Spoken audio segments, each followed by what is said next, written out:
Yep.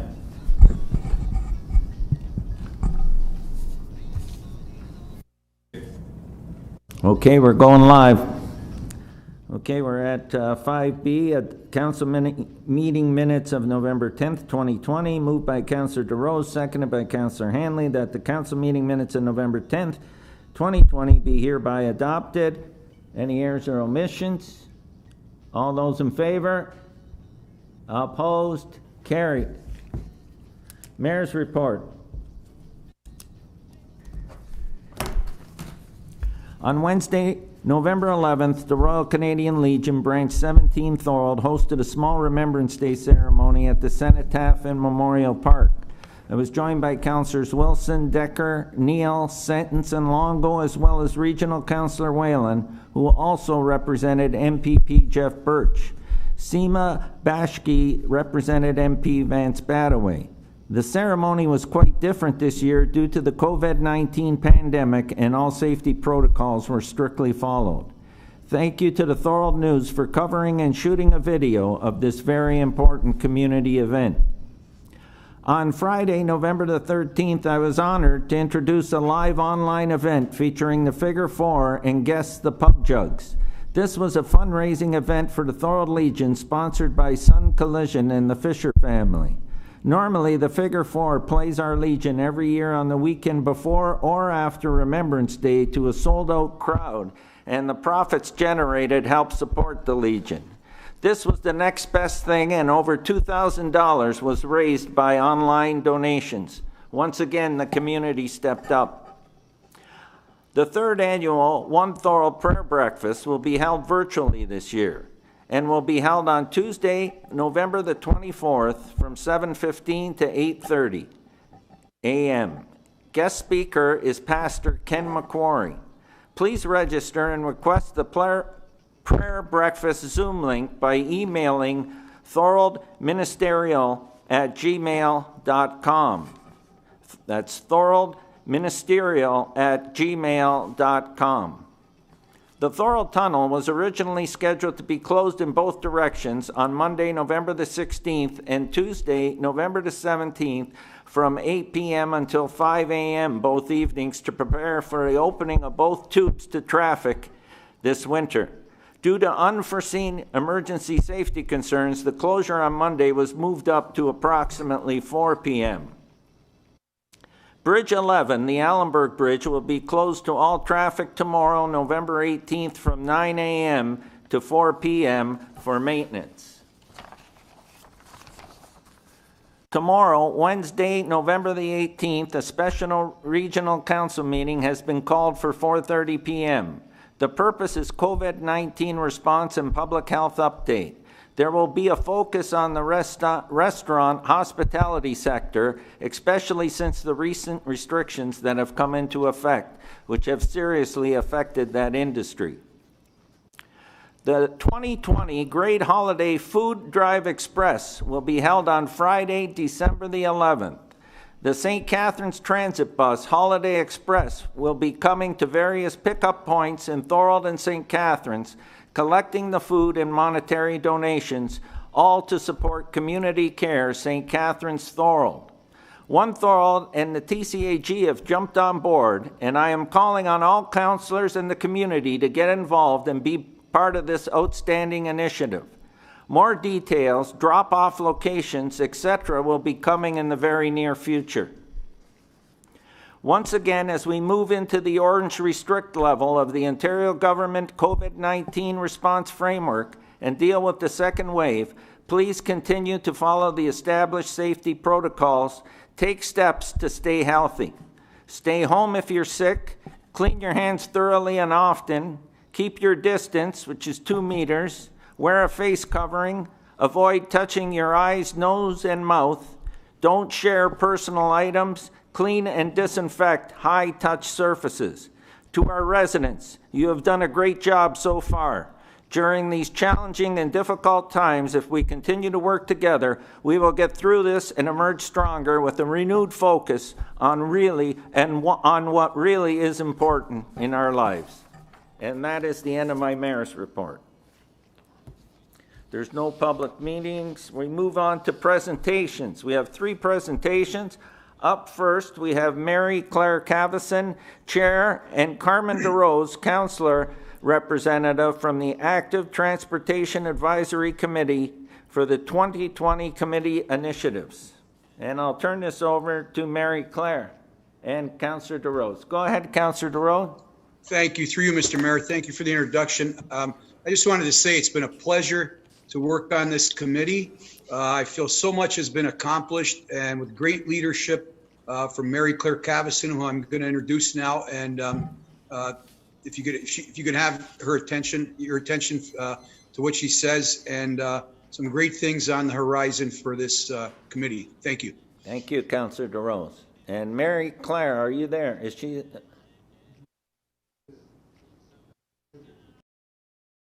I don't see video. I don't see her face. Well, hi, Mary Claire. Hi. Start video. There we go. You go. Hello. Thank you. There we go. Anyway, good evening, everyone. Welcome, Mary thank Claire. you. Thank you, Councillor DeRose, for your introduction. And I know you'll be speaking about the good works of this committee at the conclusion of my presentation. I won't keep you long, probably 2 or 3 minutes. I'll go over just a summary of the wonderful work done by the committee since we were established this section.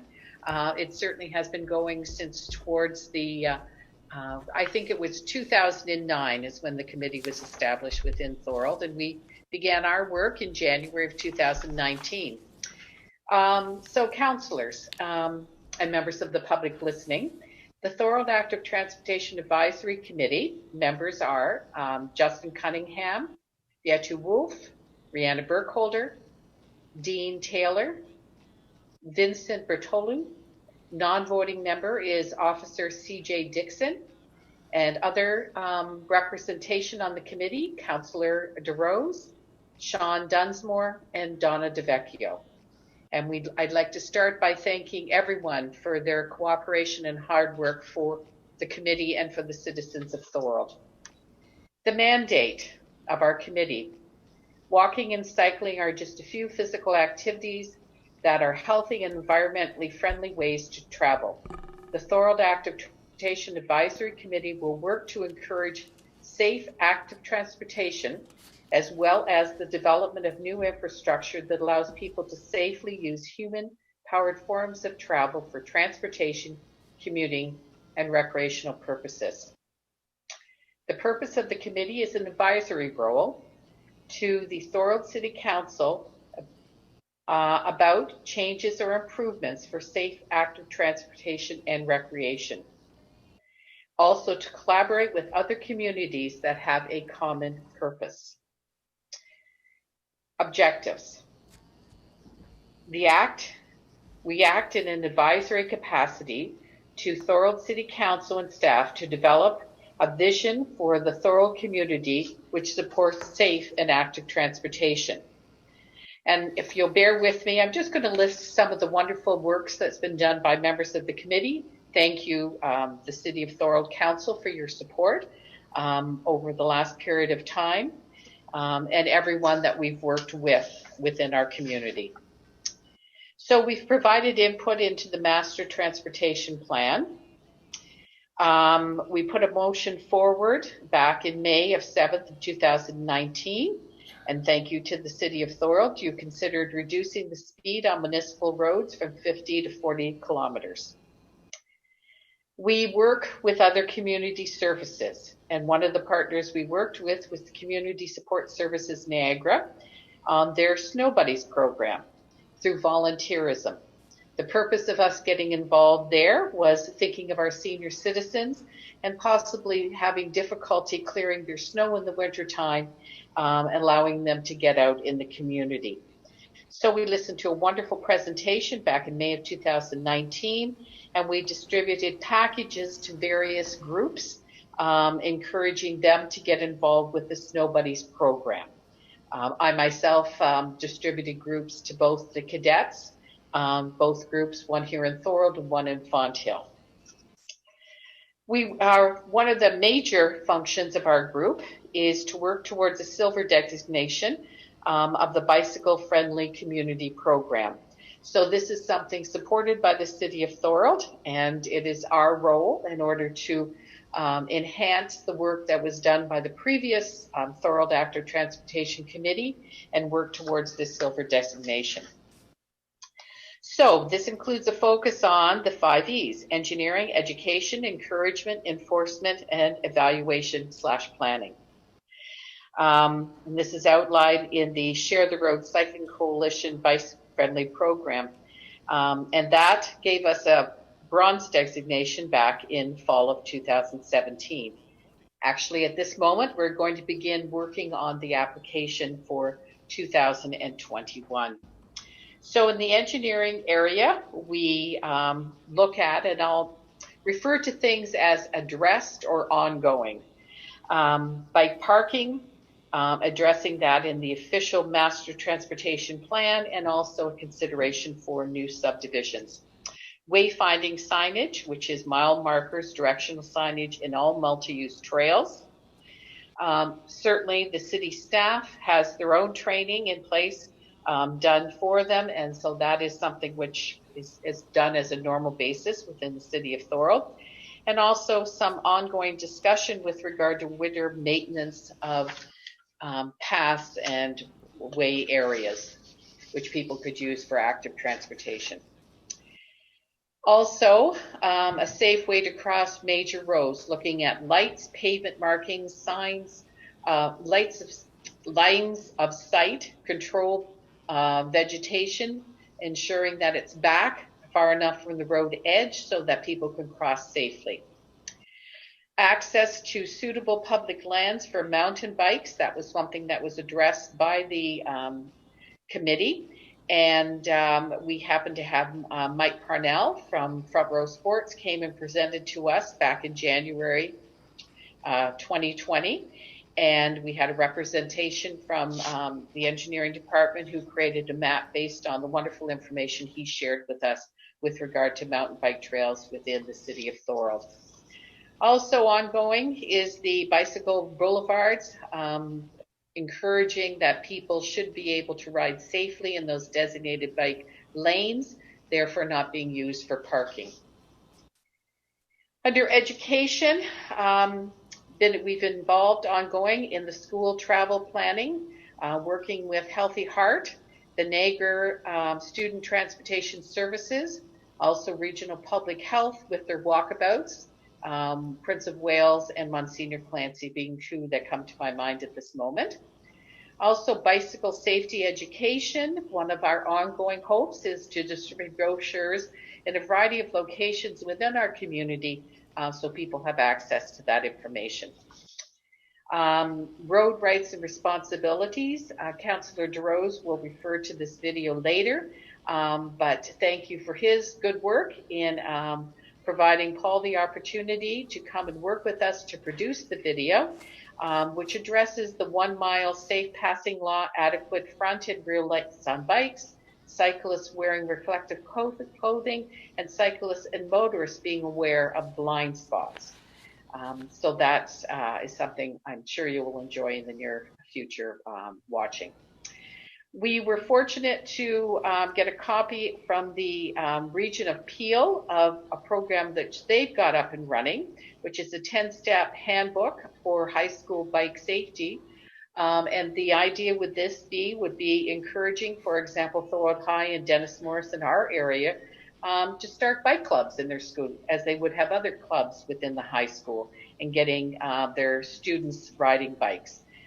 We at the City of Thorold, through the good work of the Clerk's Department, established, I'll just show it to you, a little booklet to accompany it when the opportunity allows us to go into the high school to present that. Also, we have been working on various biking and motorist education messages, which we look forward to being able to present in the future. Creative public service videos. We have been talking about and look forward to the opportunity to create that. One of the members of our committee, Justin Cunningham, with staff are looking forward to producing a video on St. David/Isaac Brock route in order to inviting the Brock Student Union to participate in order that we can share with the Brock students and others how to use that transportation route safely.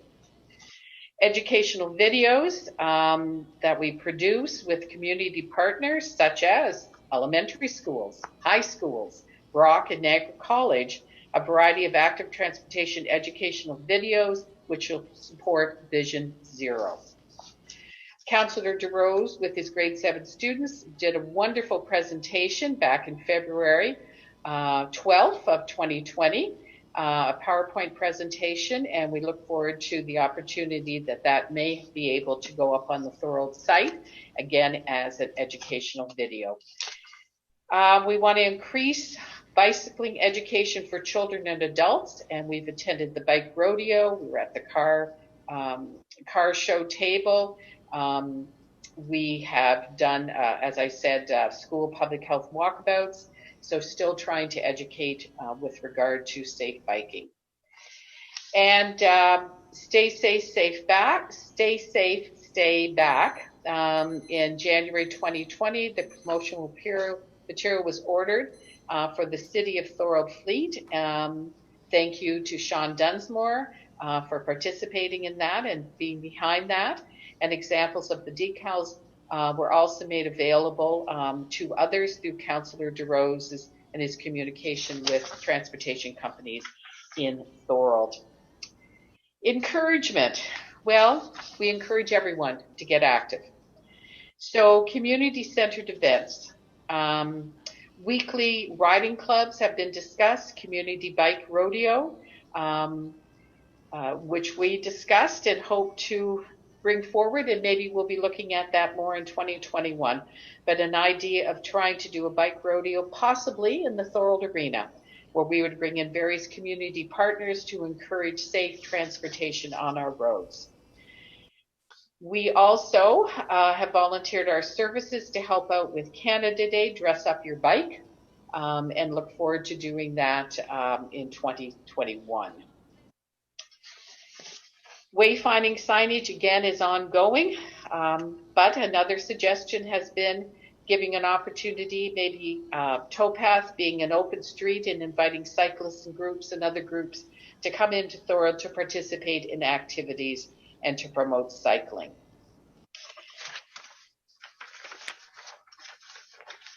There is, to the best of our knowledge, a limited number of cycling groups within the City of Thorold itself, but there is quite a few cycling groups within the region, and we look forward to their participation in any events that we have, and possibly having an opportunity to work with those interested in starting cycle groups within the City of Thorold.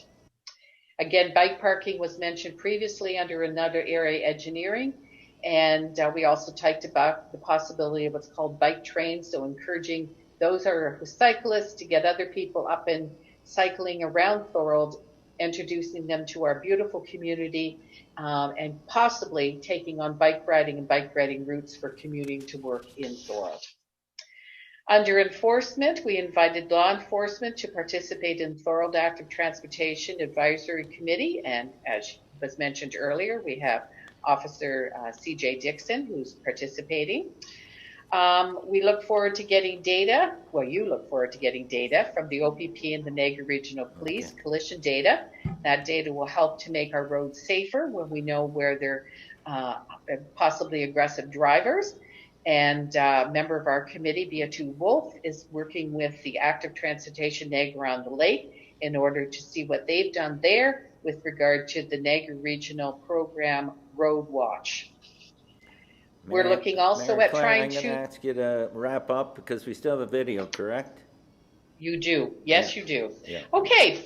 I will wrap up simply by saying that the community has been working very hard with regard to all areas, and we look forward to continuing to work in order to provide the best we can for those interested in active transportation, and also to keep our streets safe for everyone. So looking at complete streets within the City of Thorold. And then finally, I do want to mention that we've been working a few times with the active transportation from the city of Pelham in order to work with them on like-minded projects in order to provide additional avenues for active transportation. Thank you very much for your time. Thank you so much, Mary Claire. And is the video going to start now? And before we take questions, here we go.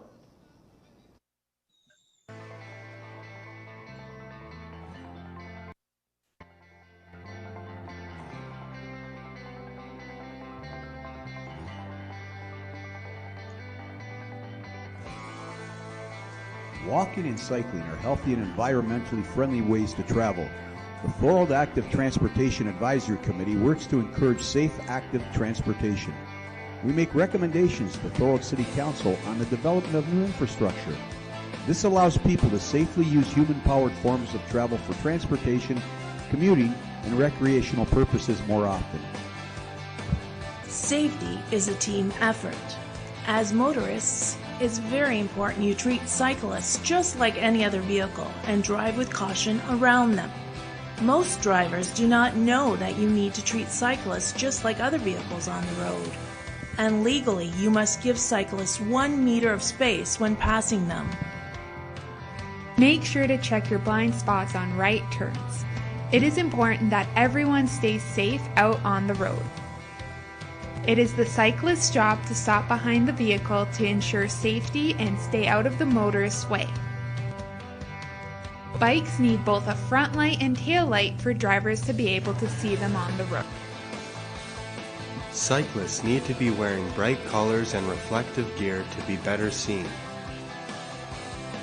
Stay safe, stay back.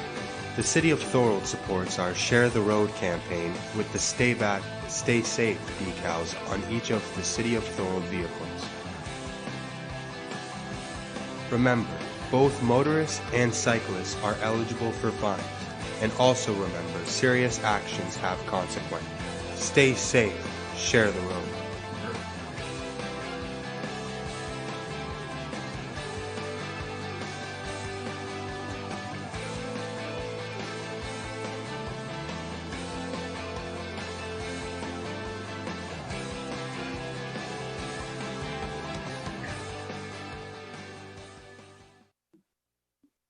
Excellent video. Councillor DeRose, go ahead. Thank you, Mr. Mayor. I just want to end by saying I want to give credit, thanks to Paul Carfanini for his professional abilities in producing that video. And also I want to thank our staff on board. Donna and Sean Dunsmore have done an excellent job with their input and leadership along with Mary Claire. Thank you. Thank you very much. Are there any questions?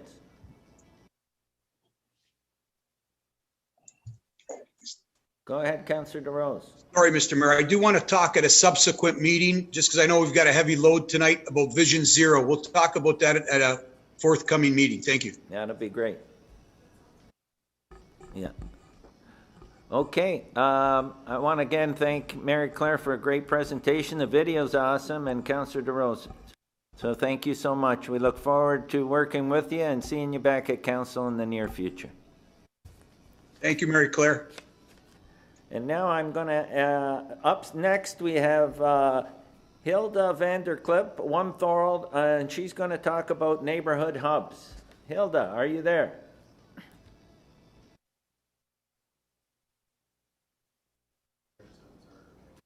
Yep.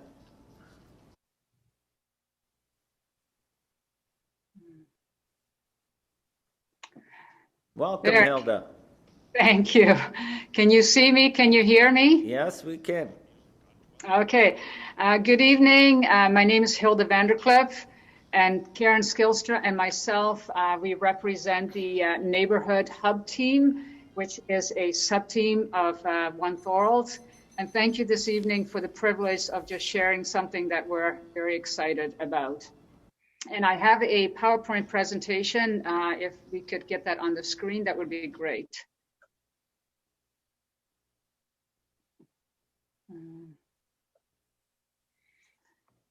Somebody was going to do that for me.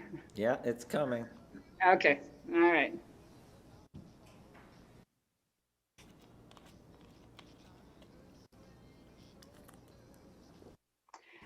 And just for interest's sake, Mary Claire is my neighbor, so you go from one neighbor to the next. Awesome. So Thorold neighborhood hubs, real it's up. people. Go ahead. No, it's up. You're good now. You're good? Okay. So our vision for these neighborhood hubs is to develop caring communities, and we call them hubs, all over our city and the streets, apartment buildings in our cities. What are they all about? Hubs, we envision people intentionally connecting on their streets, in their neighborhoods, in their apartment buildings, so that people in our neighborhoods feel connected, feel cared for, and feel supported. As our logo says, real people caring for real neighbors. So why develop neighborhood hubs? If you could go to the next slide, please. Thorold is growing, as we all know, and when a city grows, it's harder to stay connected with people that live all around us. It's a different atmosphere when cities grow. 80% of our Canadians live alone. This is a general statistic. Since Thorold has a lot of seniors, the number is likely higher here in Thorold. Research has shown that people who have developed strong connections within their neighborhoods are healthier, feel happier about their lives. Residents that are connected feel more safe and secure. There's lower crime rate when there's a greater sense of community. Susan Pinker, who's done quite a bit of research on this, says, and I quote, "One of the strongest indicators of physical and mental health is social integration. The number of social interactions you have with other human beings, no matter how brief." And again, that's research shown that, and cities are working on this all over Canada. And I think for each one of us, what the pandemic has shown us is how much we need our neighbors.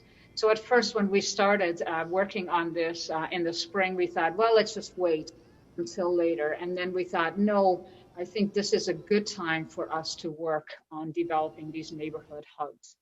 It is our sub-team came out of a dream from the One Thorold movement. Actually, it was Ken McQuarrie that first coined that dream, and so we've been working with that ever since. So the goals of our team, if we could go to the next slide, please. The goals is to find hub champions for each neighborhood or street or apartment building in the city. So that's a big goal, and it'll take us some while to get that, but that is the ultimate goal. And what are hub champions? They're kind of like the point persons, or just someone who said, I will intentionally work on developing caring communities, hubs within our street or neighborhood or apartment building. So that's kind of the role of the champion. These hubs will not look the same all over because our champions are different people, our streets are different depending on where we are at. And so these champions will then develop these caring communities where people feel connected, where people feel supported and cared for. People help each other and look out for one another. And there's one more goal. I put this PowerPoint together and didn't add that one. And that is our team seeks to support these champions. We will have regular gatherings with them. We had our first gathering last month. We hope to have our next gathering at the beginning of December. And we also are, as a team, we also resource these champions. We've put an information booklet together. We're also going to be working on a resource list where agencies are listed, as well as businesses that we hope will come alongside this movement and will be willing to be supportive of champions and these neighborhood hubs. So if we could go to the next slide. So why make this presentation at the city? Well, we are looking and hoping for the city to partner with us. first of all, to promote this on our city website. So we picture, and we will provide resources that could go on the city website. And we picture eventually to have a map, a Thorold map with pins for all the neighborhood hubs and then contact person in those hubs. We're also hoping that that you might be able to help us recruit hub champions. You all are connected in neighborhoods, and maybe you know people that are already doing this. They're not connected with us, but they're already doing it, and we would love for them to become part of us so that we can learn from them, from what they have already experienced and are already doing. Or if there is someone that you think in your neighborhood, hey, would be exactly the right person, and if you could connect them with us, that would be great. Eventually, once we get more organized, we're also hoping that the city would be willing to provide some resources. We'll just give some examples. So the picture that you see here is from Hamilton, and they have the hubs in their city have citywide cleanups. So if the city perhaps provide garbage and pick up. But also other cities we've had, they have done barbecues, street barbecues that the hubs put on, and cities have provided some resourcing for that. So those are the hopes that you as a city council, as a city in whole, would be willing to partner with us as we move this movement forward. If you have the last slide. So the invitation tonight is come join the movement. And I'm just wondering if you would just imagine and dream with me. Imagine these connected communities, these hubs all over our city. Imagine that in these caring communities, the single mom receives help with fix-up in her home or with yard work. The senior on the street would have somebody cleaning her snow or cleaning her estraws or raking her leaves. Imagine with me businesses that are coming alongside and saying to our champions, if you have needs here and there, we can help you with that. Or agencies partnering with us as well. Imagine with me real estate agencying to potential buyers. This is the street where you want to buy a home. There's a caring community on this street that will immediately make you feel welcome and connected in your new neighborhood. Imagine a couple years from now, neighborhood barbecues all over our city where people are just celebrating being together as neighbors. Real people looking after real neighbors. That's the kind of city that I want to be part of. And I know that's the kind of city that all of you want to be part of as well. So thank you for giving me the privilege of making this presentation. And I'm wondering if you have any questions. Thank you, Hilda. And with questions, I got Councillor DeRose. Through you, Mr. Mayor. Hilda, who did you say was with you? Yeah, Karen Skilstra, and she's still on. I think she has to leave because we're a little later than what we had. I just wanted to thank you both because, and Bill, your husband, just because I've seen I've been around some of the good things you do for our community. And I think you're 100% right. It would be a dream to have your vision come true. Thank you so much for everything you do. Thank you. Thank Councillor you. Sentence. Councillor Sentence, you're up. Hello, through you, Mr. Mayor. Thank you, Hilda. Great presentation. See that vision too. Just the hub champion. They would be a person that would go around on the street and just, if somebody's living alone, just go see they're okay. What is their role? I guess a little more detailed is what they would do. Yeah, and I think the hub champion would not be a person that would work alone, but it would be every initiative needs someone to get a movement started. So it would be a person who would intentionally start connecting with neighbors. And once you start connecting, that's when you start to hear about needs. right? And then you start to figure out how those needs can be met. Let me give you a quick example. There was a person who had a vision for, she moved into a neighborhood, and she thought it would be a really great idea if people shared their gifts and their talent. So she went around and asked everybody, you know, what are your gifts that you might want to contribute? And they gave the things that they had, but nobody made use of it because they did not know each other. And then she started to work towards, okay, let's get connected, let's have some neighborhood gatherings. And then this whole idea of sharing your, you know, your tools as well as sharing your gifts took off. Start with people knowing each other and trusting each other. And that's the role of the champion, is to kind of intentionally start working towards that in the neighborhoods. Okay, great idea. Thank you. Councillor Decker.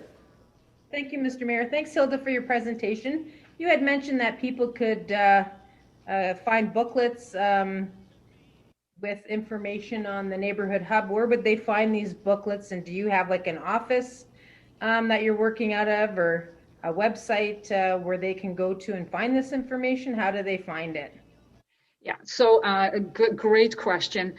For now, we have been handing those booklets out to our champions.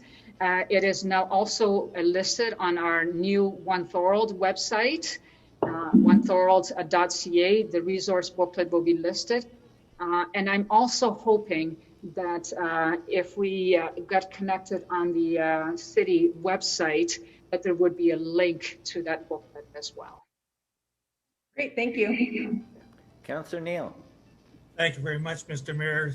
And Hilda, thank you very much for making a presentation. We worked at it for a little while now from one thorough perspective, and now it's broadening out, and we're making headway at connecting the whole community. So thank you very much. And don't forget the leadership breakfast next week, I believe it is. Yes, the prayer breakfast. Next Tuesday, yeah. Go ahead, Councillor Wilson. Thank you, Mr. Mayor. I just wanted to say to Hilda, great job, great presentation. I love the vision, and I think it's exactly what everybody needs in the world, especially right now. So I don't think it could have come at a better time. Thank you. Thank you. Councillor Hanley. Thank you, Mr. Mayor. So in order to move this forward, then we need to maybe put a motion on the floor or some type of resolution to support her initiative in principle, and tell, you know, she's asking for some resources. I'm not money at this time, but her resource is more or less helping on getting a link on the city's website so then they can be shared to other people in the city of Thorold. I think that's the first goal of this initiative of hers. Yes. So yes. I'm wanting to, Mr. Mayor, through you, if it needs to be seconded, to put a motion on the floor that we direct staff to help her, Hilda, in her initiative. To go that first step. I don't know how to word it, but I believe that's her objective. I'll get the city clerk to work on it, and we'll add that to a statement by councillors, and we'll have to waive the procedural bylaw. Okay? Yes, sir. I'll be the councillor to do that. Thank you very much. Is there anyone else? Okay. Thank you so much, Hilda, for a great presentation, and it was well received by council. Thank you. Thank you for the privilege of presenting this tonight. All the best to you all. Thank you. Councillor DeRose, did you want to add something? I was just waving goodbye. Sorry, Mayor. Okay. Thank you. And now we have, up next, I have Sebastian Socio Marandola, Chair of the Thorold Santa Claus Parade Committee and Special Events Committee. And this is related to the downtown Thorold light display, and I'll turn this over to Sebastian. Welcome, Sebastian. Thank you, Mr. Mayor. Good evening, everybody, and thank you for having me here tonight, Council. I wanted to come and discuss the Downtown Thorold Festival of Lights. I know at a recent council meeting, a motion was passed by Councillor Decker asking that we move the funds from the Thorold Santa Claus Parade to a light display in the Battle of Beaver Dams Park.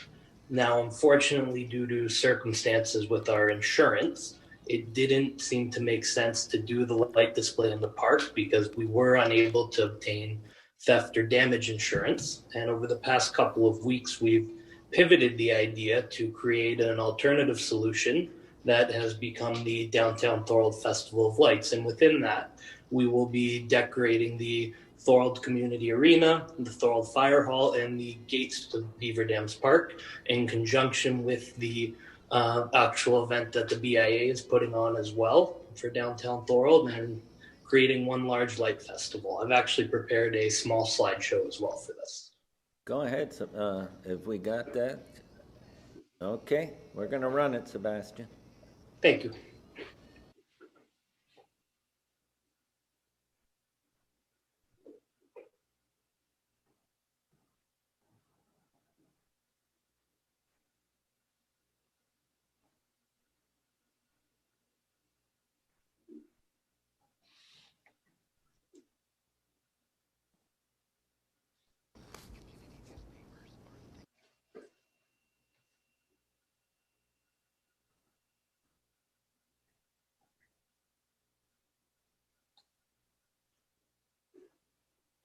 Right, so we have the Downtown Thorold Festival of Lights. We are just in the process of finalizing the logo, which will be released hopefully by the end of this week, and that will be used for all advertising material. Next slide, please. So as I mentioned before, the locations would be Fire Station number 1, the Thorold Community Arena, the light post, the new light posts in downtown. So at first we had hoped to put lights on the new trees downtown, but they aren't mature enough yet to support it. So we are going to have a lit up garland across the top half of many of the new light posts downtown, and then a wreath and small decoration on the gate to the Battle of Beaver Dams Park. Next slide, please. So here you can see what it's going to look like at the fire hall. We're going to have red lights throughout, as well as a wreath up on the wall of the building. Next slide. So the arena is going to have across this top part here lights, as well as 3 wreaths adorning the side of the building. They're about 4 feet large, I believe, the wreaths. Next slide. We're going to have a small light display on these trees surrounding the sign. Next slide.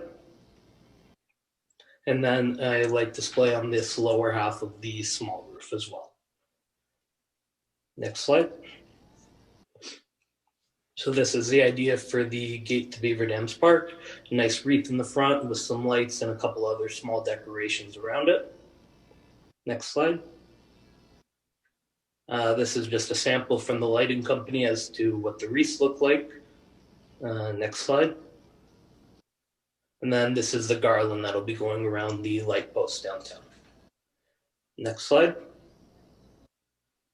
All right, so some more information on the event. It's going to be running from November 28th to January 8th. We have organized with Thorold Fire Station 1 to have a daily community care bin there that will get dropped off on each evening. So we're hoping that we can generate a lot of donations from the viewers coming to see the light displays.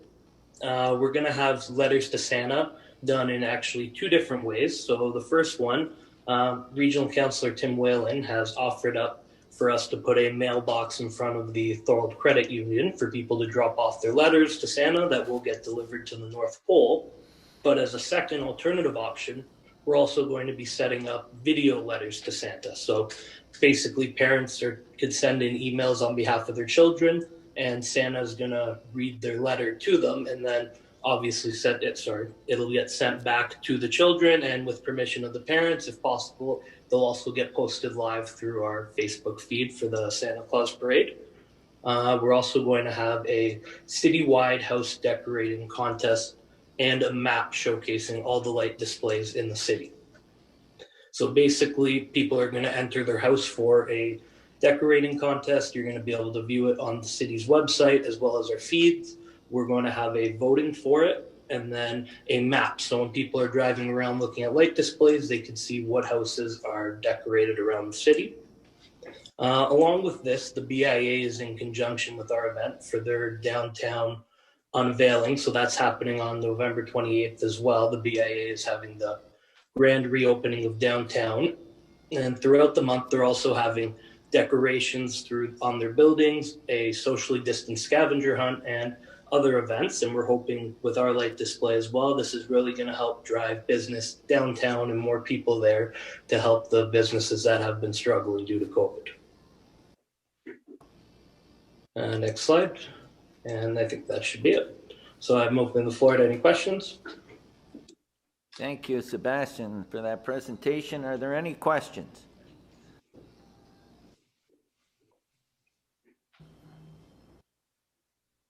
Go ahead, Councillor Sentence. Through you, Mr. Mayor. Yeah, thanks for the presentation, Sebastian. Way to pivot with everything with COVID and insurance and everything like that. It looks great to me, and tell your whole group sticking and moving with every obstacle that comes. Good job. Thank you. No, thank you very much. I'm excited for everyone to see this and how it unfolds. Councillor Decker, did you have your hand up? Yeah, I just wanted to thank Sebastian for coming to council tonight. I know we've been working tirelessly with the committee trying to figure out what to do to sort of give Thorold some type of Christmas show or presentation. So I think this is going to be great. It'll, by not going through Beaver Dams Park 2, it'll save with the social distancing. So you'll be able to drive around the city of Thorold, or even if you want to take a nice stroll one night to check out the lights. So great job, Sebastian and team. Thank you. Thank you, Councillor Decker. You've been very instrumental in making this happen. I appreciate all your help. Yes, thanks for your work on that committee. Councillor DeRose. You, Mr. Mayor. Thanks, Sebastian. Very proud of one of my former students. Thank you. Well, thank you. Is there anyone else? Go ahead, Councillor Wilson. Thank you. I thought that was great. I love the idea of having a map and a citywide contest on house displays. I might have to enter into that, so watch out, Mr. Mayor. I might get right next door. I'm joking. Or maybe I'm not joking. So how do you enter in on that? I don't know if I missed how you said that would be. So we're going to open up. So we're going to be unrolling all our marketing materials and media release towards the end of this week and beginning of next week. But how we're going to do is people are going to enter email submissions to us. And what we're going to do is have a deadline date, probably around the end of the first week of December. And then once all entries are in, we're going to post them all on Facebook, and we're going to go by, most number of likes so everyone could share and like the photos, and then the top 3 will have prizes. Excellent. Thank you. Anyone else? Okay, Sebastian, thanks for a great presentation, and we look forward to this. I think it's great for the community, and the timing couldn't be better, especially with the revitalization of the downtown. So thanks so much. Well, thank you for having me, Mr. Mayor. And once again, I'd like to thank Councillor Decker for all her help, our committee for their work, as well as Donna, Stephanie, and Curtis. Everybody has been great in trying to make this happen. So I'm really excited for the next couple of weeks. Thanks. Have a good night, everyone. Thank you so much. Okay, we're going to move on now to motions for council support. And Town of Grimsby, moved by Councillor Neal, seconded by Councillor Kenny, and I'll turn this over to Councillor Neal. Thank you very much, Mr. Mayor. It's moved by myself and of course seconded by Councillor Kenny that the resolution passed by the council of the town of Grimsby at its meeting of October 19th, 2020, strongly recommend that Schedule 11 of Bill 108 be amended to remove the powers provided to the local planning appeal tribunal, retaining authority for the hearing certain appeals by the Conservation Review Board be received and supported.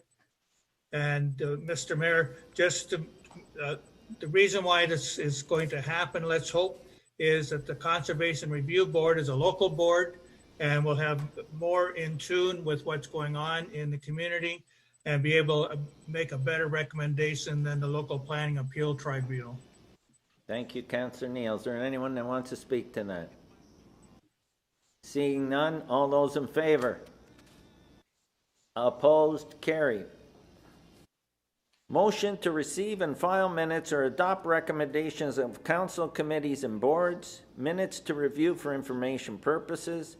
Moved by Councillor Wilson, seconded by Councillor Decker, that council receive and file the minutes of the committees of council, local boards as presented. And are there anyone that wants to speak to that or any errors or omissions? I got Councillor DeRose. Through you, Mr. Mayor. Mr. Mayor, I just had a quick question after reading the Town and Gown Committee report. Have we readjusted our transit routes and number of vehicles on the road? Just because I was really surprised to hear that Brock went from offering 2,000 courses to 50 courses. Usually there's 19,000 students on campus, but due to COVID now there's only 400 students on campus at one time, and they're all senior and grad students, and most likely have vehicles. So I'm just wondering, have we reacted to this in any way to readjust transit routes to reflect the new normal? I'll turn it over to our CAO, Manoj Dolaria, to answer that. Thank you, Mr. Mayor. Through you, Brock provides number of routes themselves, and they have adjusted their schedules. We have been in touch with St. Catharines Transit. They looked at our schedule. Our schedule is also for our community. We do provide our schedule, and the ones that has been supplemented by Brock has been reduced based on their students. So from our perspective, we have looked at the needs of our residents and continued with our schedule. However, Brock has adjusted theirs. Thank you. Thank you. Okay. I just wanted to say that I would hate to see empty buses riding with no one on them, but thank you for your answer. Okay, all those in favor? Opposed? Carried. Now we're on to minutes to endorse recommendations. Active Transportation Advisory Committee, moved by Councillor DeRose, seconded by Councillor Hanley, that the motions contained in the Active Transportation Advisory Committee minutes of October 22nd, 2020 be approved. Is there anyone want to speak to that? Seeing none, all those in favor? Opposed? Carried. Thorold Business Improvement Area, moved by Councillor Senton, seconded by Councillor Longo, that the request from the Thorold Business Improvement Area requesting parking downtown continue to be free for the holiday season and city re-implement parking enforcement in January be approved. Is there anyone who wants to speak to that? Councillor Hanley.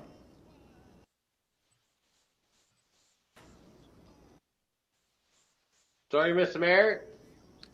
That's in regards to Hilda's presentation? No. This is BIA initiative to waive the parking downtown until the new year. That's okay. Councillor Neal. Mr. Mayor, it's a good idea because the downtown businesses have been negatively impacted by the coronavirus, and we have a new downtown which we're going to put forward at the end of the month, and this will be a good help to the downtown businesses and bring our downtown back to normal again, I'll call it. So it's a great move. Is there anyone else that wants to speak? Go ahead, Councillor Hanley. Can't hear you. Sorry, computer. Just in regards to the time frame, what are we looking for till January the 8th, January the 10th? It's requested, according to what the clerk says, to January 6th. Is that what you said? Yeah. Okay. Okay. Thank you. Any further questions or comments? All those in favor? Mr. Mayor? Yeah. Sorry, this is Jason. Yeah, go ahead, Jason. If you don't mind, through you, I would just like to clarify for council, the request is to put a hold on enforcement downtown as well as the fees. So I just wanted to make sure that everyone on council is aware of what they are voting for. Okay, Councillor Hanley. Let's do the enforcement and the fees, knowing what has happened in the past. If that's accessible to Jason Simpson, and it can be, in that regard, seeing that it's an enforcement where fines are issued, do we have to put a bylaw forward first, or if we just pass it tonight as a resolution? Jason? If it could be passed as a resolution, that is fine. I just wanted to make sure that everyone was, because we have been receiving complaints about parking downtown already, I just wanted to ensure that council was aware of what they were voting for. Well, it's like a catch-22 situation. We want the people to enjoy our downtown, like Councillor Neal said, in regards to, we just refurbished it. We've spent a large sum of money. We need to do something to get people to come to our downtown core. So if we're looking at a limited period of time, then I would put a resolution forward that we absolve. There already is a resolution, Councillor Hanley. There's a resolution on the floor. I mean, the resolution, no, but he was also letting it be no enforcement. Not only parking. And he said the resolution's fine to cover that. Okay? That's right. That's right. The question would be, though, what's the date? Donna said that the 6th is Wednesday. Do you want, she said it'd be more prudent, what, the 4th? 4th or the 11th, so that's what we need to decide. What's the 4th? The 6th is a Wednesday. So 4th or the 11th, I'll leave that up to council, but I had some other hands up. Councillor Longo. Thank you, Mr. Mayor. Through you to Jason Simpson. Jason, are you referring to the fact that, are you still going to enforce like people parking in handicap spots when they shouldn't be and blocking fire hydrants and so on? We'd still enforce that, correct?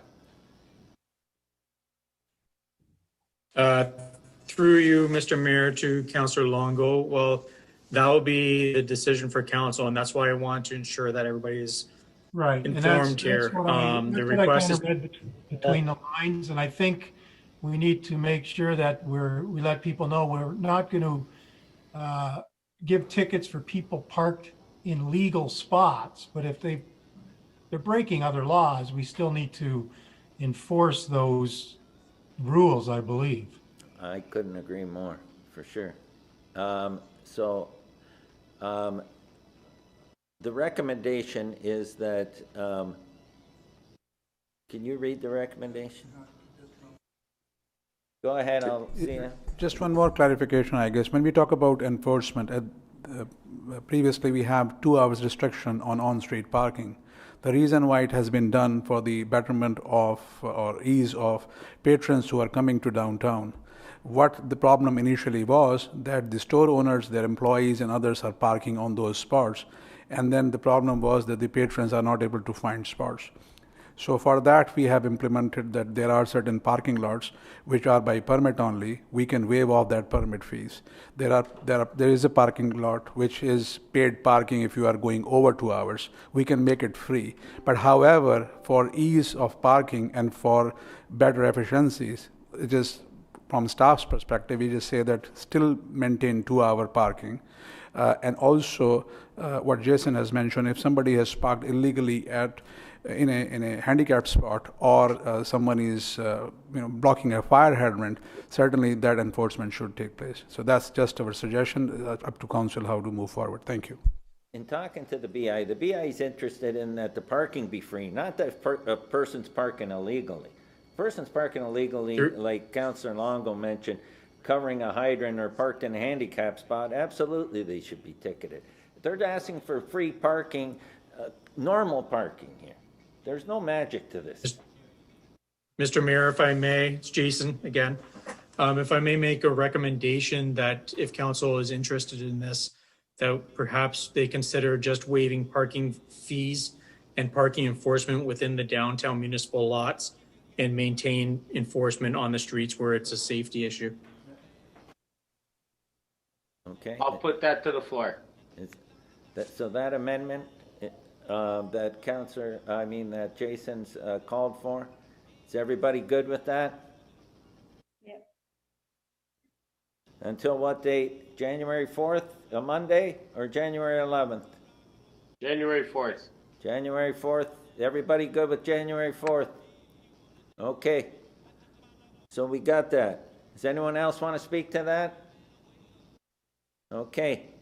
So do you want to read that now, Donna, so everybody knows that we got it right?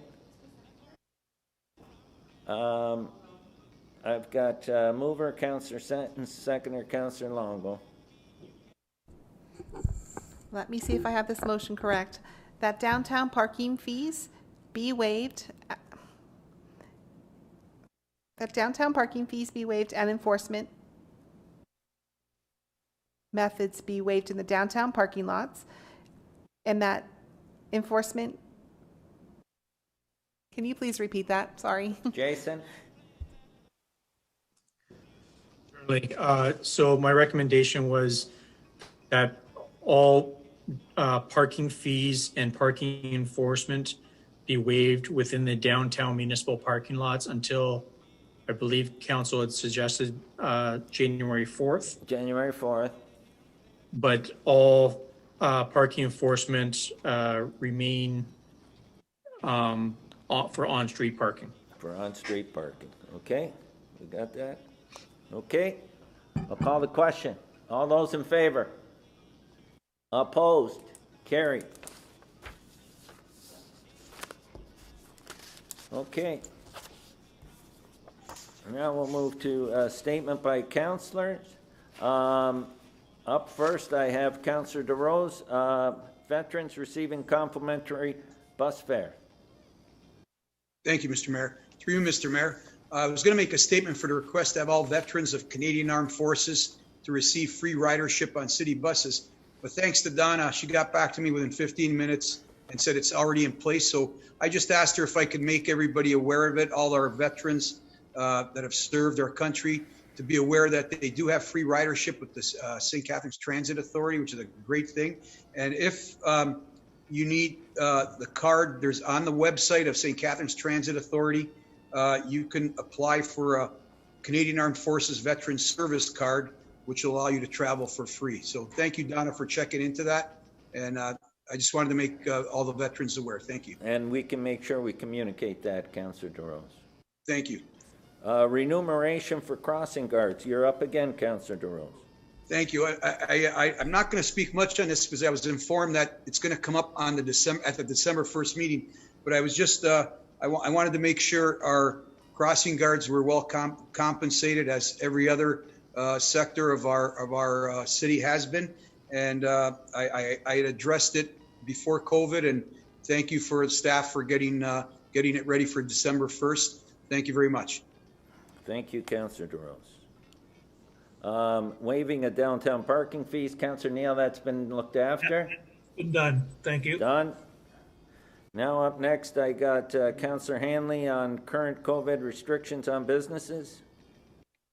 Yes, Mr. Mayor, thank you very much. As we know, or some may be aware, that last night Grimsby's council did endorse a letter from a Mr. Wood in regards to Dr. Hirji's restrictions further upon the hospitality industry and the impact that it may be made. And since then, just in the last day, there's over 2,000 restaurant and hospitality owners.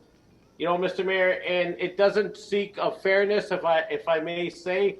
And I just want to say this, you know, as I walk into the grocery store with 30 other people at the same time, I think about the restaurants, which allow parties of only 4 and meticulously spaces out reservations by 10 minutes, ensuring that guests aren't from the same party do not arrive at the same time. As I take the cart that has just been hand sanitized, I think about the restaurant, which invested thousands of dollars on ink and paper to print disposable menus to ensure no guests touch the same menu. As myself, I walk over to the produce aisle in a grocery store where 15 or 20 other people around me. I'm reminded of the strict no mingling, no walking around any restaurant other than to use the washroom or exit entry policy we have in place at the 6-foot distance that is put in place by the region, which tables have cut our capacity in half in any restaurant region. As they watch the woman next to pick up apples with her hand, check them over closely, and then put them back in the open pile and repeat this until she finds the purpose apples. Mr. Mayor, I don't need to go on. This is what's happening. They're restricting restaurants. We have Costco, 1,600 people in the store at one time. I mean, they made record sales of $2.1 million. But yet they put the restrictions on the little guy. So, Councillor Hanley, you're aware that there's I want- a special meeting to deal with this tomorrow at the region at 4:30. And I'm asking that this council endorse. I know there's a meeting at 4:30, but what they're asking for is that they have to make the rules fair for everybody, Mr. Mayor. How is it that I can go down to the food court at the Penn Center and sit with whoever I want to and eat a meal, but yet if I go out with my family, I'm restricted to 4 individuals? That's the inconsistency that's been processed here. So I'm asking that, council, then if you don't want to, I won't put no motion forward, and you can decide for us as a council, Mr. Mayor, tomorrow is how you want to do it. But the hospitality industry is suffering, and I'd like us to follow the endorsement and the resolution passed by Grimsby Town Council last night in regards to the letter received from Mr. Wood retracting anything to do with the resignation of Dr. Hergy. Because we don't have that motion in front of us, Councillor Hanley, and I'm not saying I don't support it, because I support what you're trying to say here, but I believe tomorrow at the region we'll be dealing with this. And if it doesn't get dealt with to our satisfaction, then we can deal with it, or how do you want to deal with it? But I think there's a process that is in place that we will be dealing with it tomorrow, but go ahead. If I can, then if I could put a motion on the floor, that moved by myself, and I don't know if I have a seconder or not before I can go any further. Councillor Neal's going to second it. Resolved that the written delegation in regards to the Niagara Restaurant United, a call to action against new regional restrictions be received and endorsed by the council of the town of the city of Thorold, and that the section regarding the resignation of Dr. Hergy be further reacted. That's all we're asking. I know there's a meeting tomorrow. Let's have the discussion, because their concerns is that he made a decision without coming to the floor with any factual proof. They really don't know how he came to this conclusion. I know that's what the meeting's about.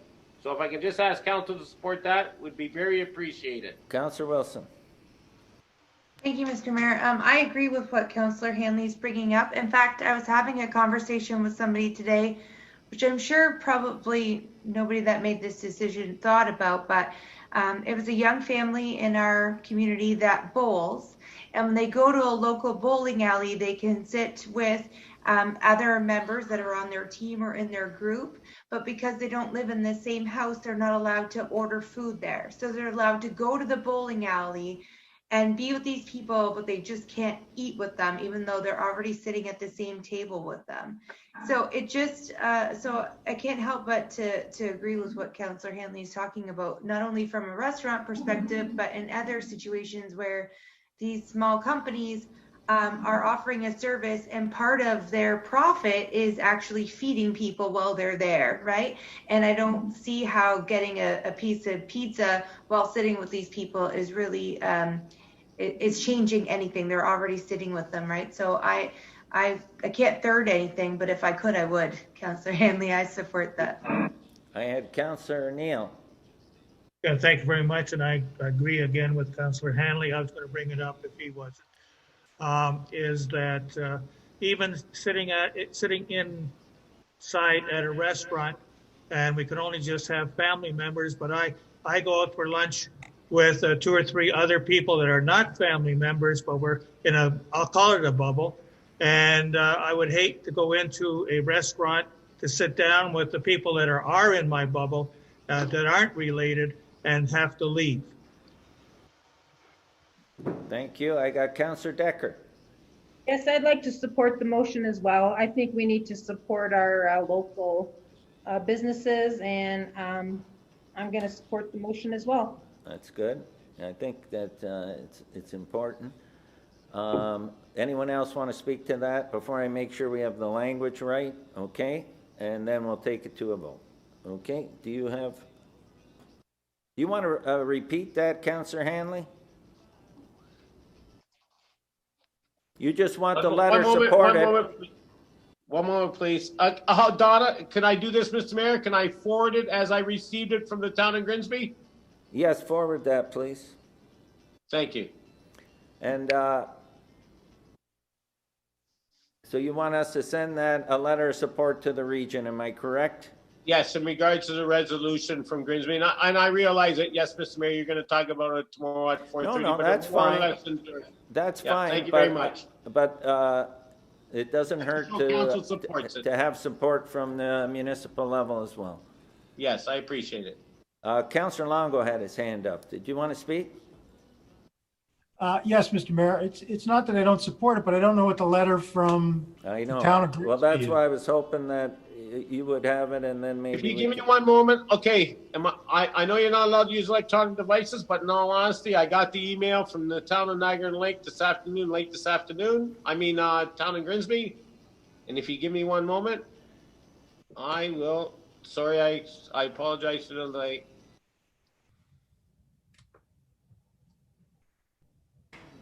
And it's from the clerk, and what it is, it's a gentleman from representing the restaurant industry. He owns 3 restaurants in the Niagara region. He went to the town of Grimsby and that stuff, and they were the first to endorse it. Jim Diodati is looking at to do the same thing, and what it states is this: moved by Councillor Hanley, seconded by Councillor Neal. Resolved that the written delegation regards the Niagara Restaurant United, a call to action against new regional restrictions, be received and endorsed by Council of the City of Thorold, and that the section regarding the resignation of Dr. Hergy, and I say this, Councillor Longo, because all municipalities received this letter, be further retracted, and that the clerk be directed to forward this resolution to the Niagara Regional Council Medical Officer of Health, Dr. Hergy, and MPP San Osterhoff for further endorsement. Ours would be MPP Jeff Birch, but I already know that he does endorse it. And a copy of the retracted written correspondence is attached. And it's an open letter to all elected officials representing all or part of the Niagara region. I can read it. This has gone too far. The hospitality industry has been leveraged for political posturing too many times and far too long. We are the first to get shut down when no evidence or statistics even existed. We are the first to get punished still. It is a lack of unfiled voice that makes us such an easy target that ends today. Every time COVID cases surge, politicians believe that they must immediately make public statements to appear in control. These statements always imply new restrictions or the threat of more restrictions. We will discuss later that the threats that are just damning for business as the restrictions. It is elected officials' job to defend and represent the constituents.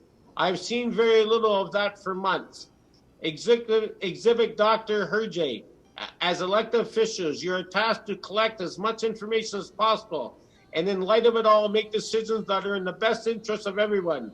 I can go on about the importance of the controls and safety of everyone, but the case is being argued well already. This is not that conversation. There is a lack of substantial evidence to indicate that restaurants are making the situation worse. Do you know what these closures are doing, though? Unemployment, poverty, debt, food, insecurity, bankruptcy, mental health issues. Where are the defenders of these causes? These aren't even being discussed by almost anyone. There is not just a problem, but an epic tragedy as public figures race to be on the popular side of specific arguments to play it safe. I am aware of doctors' legal right to make this decision, but let's be very clear. It is your job to represent us. Someone needs to take a stand. Combined, you, the recipients of this letter, can figure out how to stop this. It is your job to effect change in policy and legislation for the betterment of your people. We are the people. We are your people. I would like to thank the MPPs for sending a letter to Ford. I will assume a joint letter is just the beginning of your support, as words mean little when passing the buck to the province for a Niagara region issue is weak at best. A smaller collective concerned and affected businesses have already sought legal counsel to file an injunction and possibly a class action suit against the doctor and the region. The province's new system needs some tuning, but we will deal with the province on that topic. Today we're discussing the narcotic abuse of Section 22. The collective is asking for the immediate rescinding of the region's new legislation. I will continue to ramp up, and I will not go on. So there you are. That's what it's in a nutshell. My wife works in the hospitality industry. She told me Monday that as soon as the notice went out, they sent her home. She was supposed to work a double They sent her home at 2:00 in the afternoon because there was nobody in the restaurant. The fear had already been instilled in people. If you go on social media today in the restaurant issue, and I do believe that we need to support this in general, because before this even happened, in the hospitality industry, they were the cleanest. They sanitized their dishware. They sanitized the cuffling. They cleaned the tables all the time. Some things did change, but they being punished where others are allowed, Mr. Mayor. Costco, what is the corporate Canada or corporate America, whatever, is allowed to succeed and ramp up production and have grand openings where people are literally crammed together, wearing a mask or not. They're touching thousands and thousands of products. They said there were 1,600 people in that store. Not to go on, and that's it. Just to let you know, though. Yes. That's what we're issuing. Any more, Councillor Longo? Yes, thank you very much, Mr. Mayor. Thank you, Councillor Hanley, for reading that. It makes more sense now. I just wanted to know what I was voting on. But can you clarify one thing? I think you somewhere in there talked about the resignation of the public health doctor. In his original letter, the individual that owns the 3 restaurants, he had put that in there and then retracted it. Okay, I just wanted to make sure we weren't trying frustration to. whenever in that stuff, he was like, he wanted his resignation because he was making his facts. I don't know what I can't. Okay. Okay, thank you for clarifying. Any further, Councillor Longo? I had Councillor Kenny. Did you have something to say? Yeah, I have to abstain from this vote. Although I'm in favor of it, I have to abstain. I got a conflict. What is the conflict, Councillor? The conflict? Yeah. Well, my son owns a restaurant supply company. Okay, that's fine. Duly noted. Any further discussion? All those in favor? Opposed? Carried. Farmers Market, Councillor Hanley. Yes, if I could, I've been in talk with a lady that has small scale farms on Lundy's Lane in Thorold. As we know, we've tried a farmers market in the past, and we have some individuals in a brief discussion and preliminary discussion between myself and Councillor DeRose, where we've gotten some collective individuals together and cooperate. We're looking at possibly them holding through the cooperation and endorsement of council a farmers market that may possibly, depending on COVID, happen in the spring of 2021, and that it would be run solely by farmers. We would just need an endorsement by the city for the facility to be used, maybe some in kind, like power or whatever, yet to be determined. But I'm just wanting to let council be aware that in the near future, possibly before the new year or after, I will be coming forward with a motion for council to support a farmer's market in Thorold, depending, as I said, on COVID conditions. But it's something that the city of Thorold needs. There's a want for it, and we have actually been able to garner actual farmers that make good, wholesome produce that want to be a part of this and start one in the city of Thorold, but they would like to run it themselves, and we'll talk about that another day. That's awesome. Okay, thank you. So the only other thing we needed to do, we need to waive the procedure of bylaw if you want to bring a motion forward on the One Thorold initiative. On the One Thorold initiative, then it's Hilda, I believe her name is, that we support her initiative in regards to having, well, no, I think the process is pretty simple, is that we need to get her on the website. Okay, so but wait, we need a motion, so we got to waive the procedure to allow you to add that to the list. So can I have a motion to waive the procedure if he has a motion. Okay, so you don't need a motion to put that on the website, Councillor Hanley. The city will look after that. Okay, thank you very much. Appreciate it. Okay, thank you. Okay. Now we're going to move on to delegations to report. And we have 3 delegations up first. And this is to PDS 2020-53.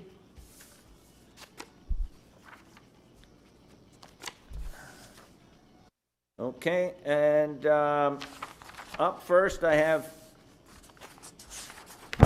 Anthony DeFruscia. Would you, is he there?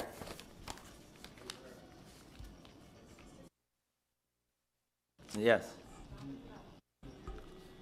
And I just going to make comment to all our speakers that this is to speak just to the report. This is not to speak to the development. This is to speak to the report. And Anthony, you're up. Welcome.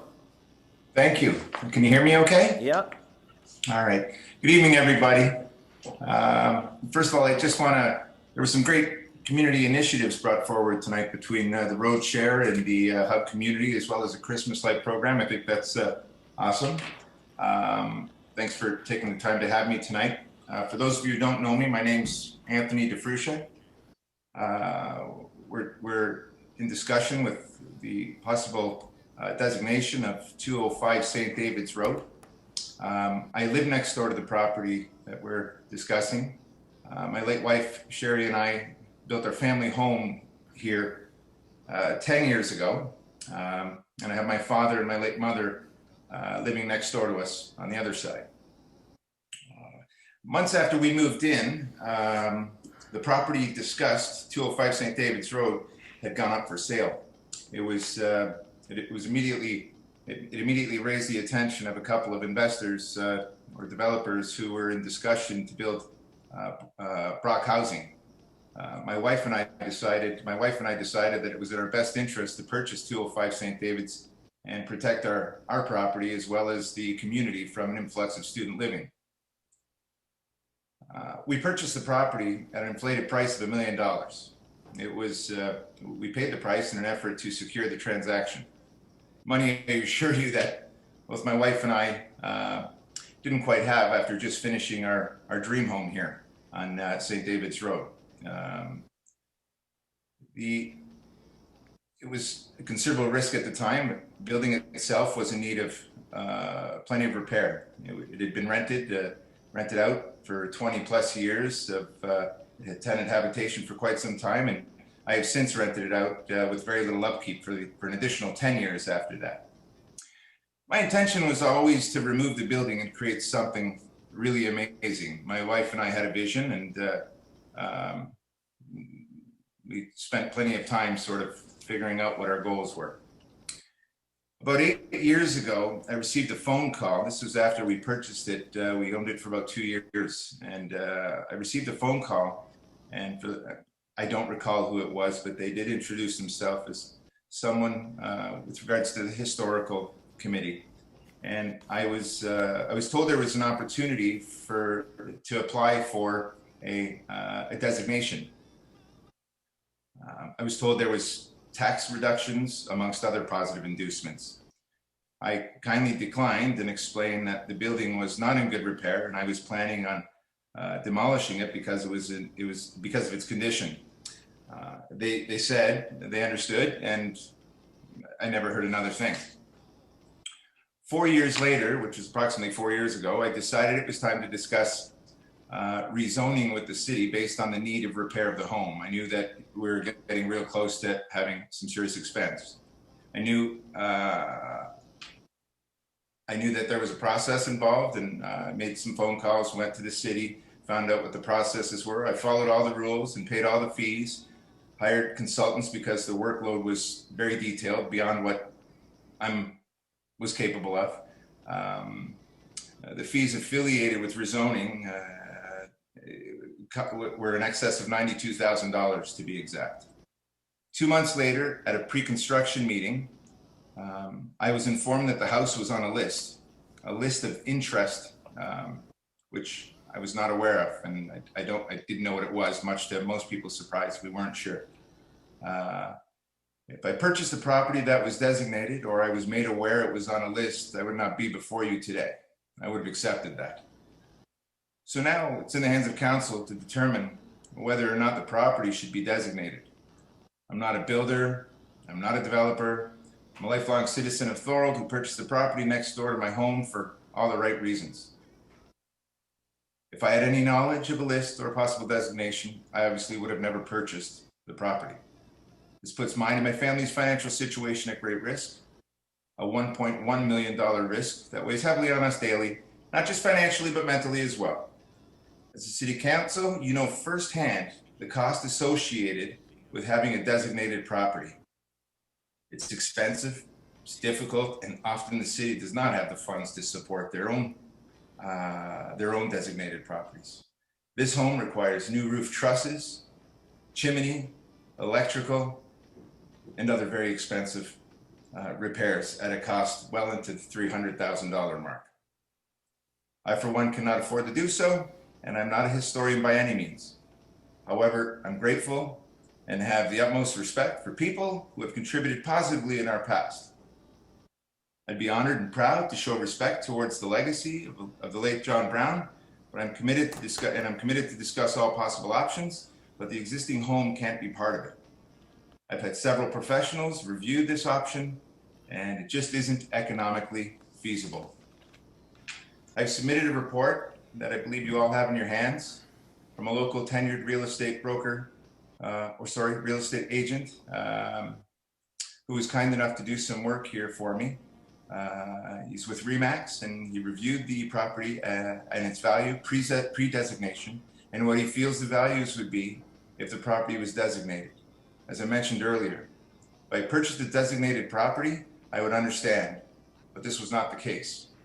I respectfully ask that you consider the consequences that my family and I face if a designation is forced upon us. That's all I really have to say. I thank you for your time.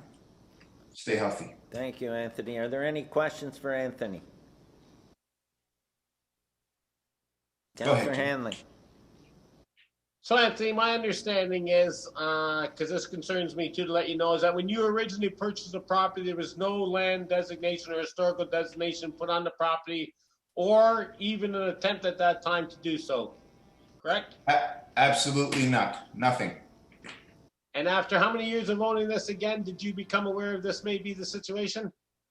Well, I didn't. I received a call, Jim, 2 years after I owned it, I received a call asking if I was interested in applying for a designation. I never knew about a list. I declined that, obviously, and I didn't find out about the list of interest, I believe is what it's called, a list of interest, until after everything was done. It was July of this year at the pre-construction meeting, which I thought we were going to discuss the plan that was put forward and start making some changes to it. And I believe at that point in time, someone had mentioned, and I can't recall who, it would be on record, I'm sure, because it was a public meeting, that this home is on a list of interest. And we were all dumbfounded. We had no idea. Nobody knew. As a matter of fact, I started working with Adele in the planning department how long has she been gone? 4.5 years? 4 years ago, 4.5 years ago, we started working on some ideas for next door. It was never brought to my attention. And, you know, if I can add one thing, not that I want to be I certainly don't want to be made an example of, but if anything, I mean, this could be really hazardous to someone's finances. I mean, there's properties bought and sold every day. Somehow, some way in the future, I highly recommend a process of some sort be enforced where something is labeled so that people can make an educated decision. We buy clothing with labels inside, giving instruction and direction. We can't be purchasing homes that can have something like this hanging from the branches to destroy someone's. I mean, your home is your biggest purchase in life in most cases. It could be a very hazardous move. Okay, thank you. Any further questions? No, Mr. Mayor. Okay. Thank you very much, Anthony. Thank you for your presentation. Thank all of you. Appreciate it. Up next, I have, I don't know, is it going to be Fern or Cindy?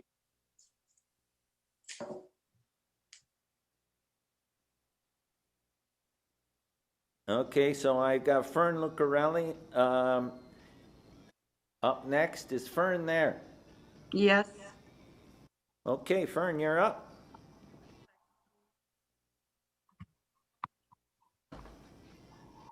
can't see her.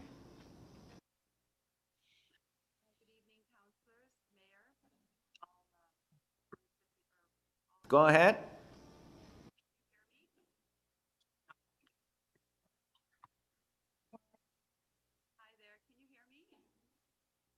Fern, can you hear me? Yeah, we have an.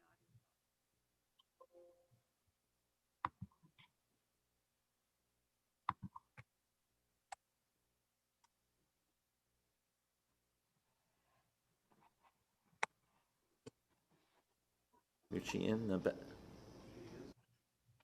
She did answer the first. Yeah, Fern, are you there?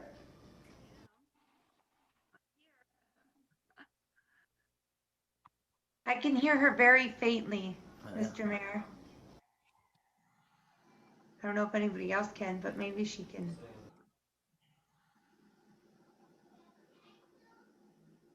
Mr. Mayor, if I could just be, I'm watching on the side chat here. And I it know, says, that's Matt talking back and forth with her. yeah. Okay.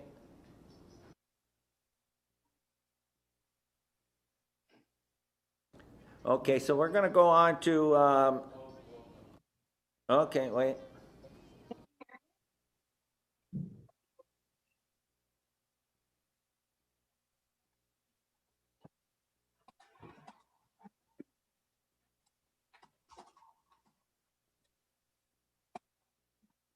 I already said that.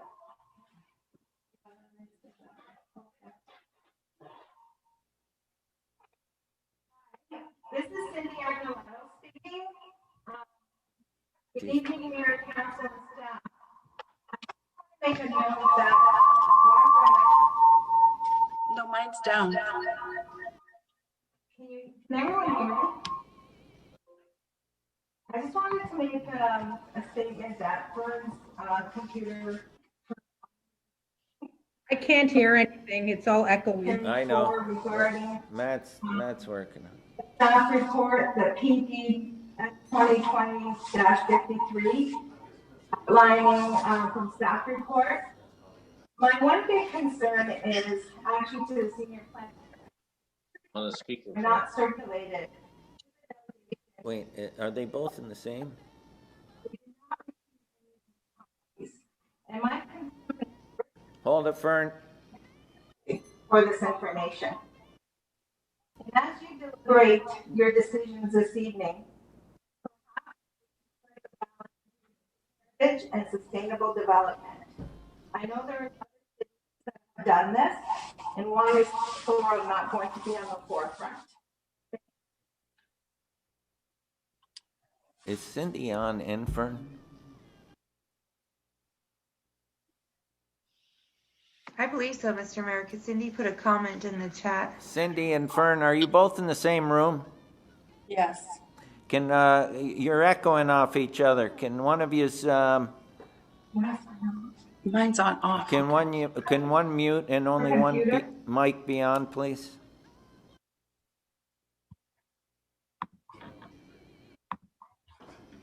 Okay. You want to talk?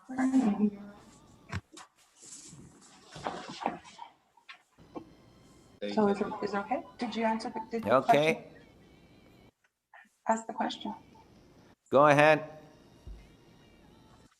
Can you hear Fern? Yeah. Who can you hear right now? It's Cindy Aguilera. We can hear Cindy. Fern, if you mute and you talk through Cindy's, we'll probably be able to hear you. She said she muted. She did mute. No, we can hear you clear. You can hear me? Yes, Okay, great. Do you want me to start over again? please, that would be great. Okay, thank you, Mr. Mayor. The reason that I'm actually speaking this evening to the mayor and the council and staff is a concern that I have.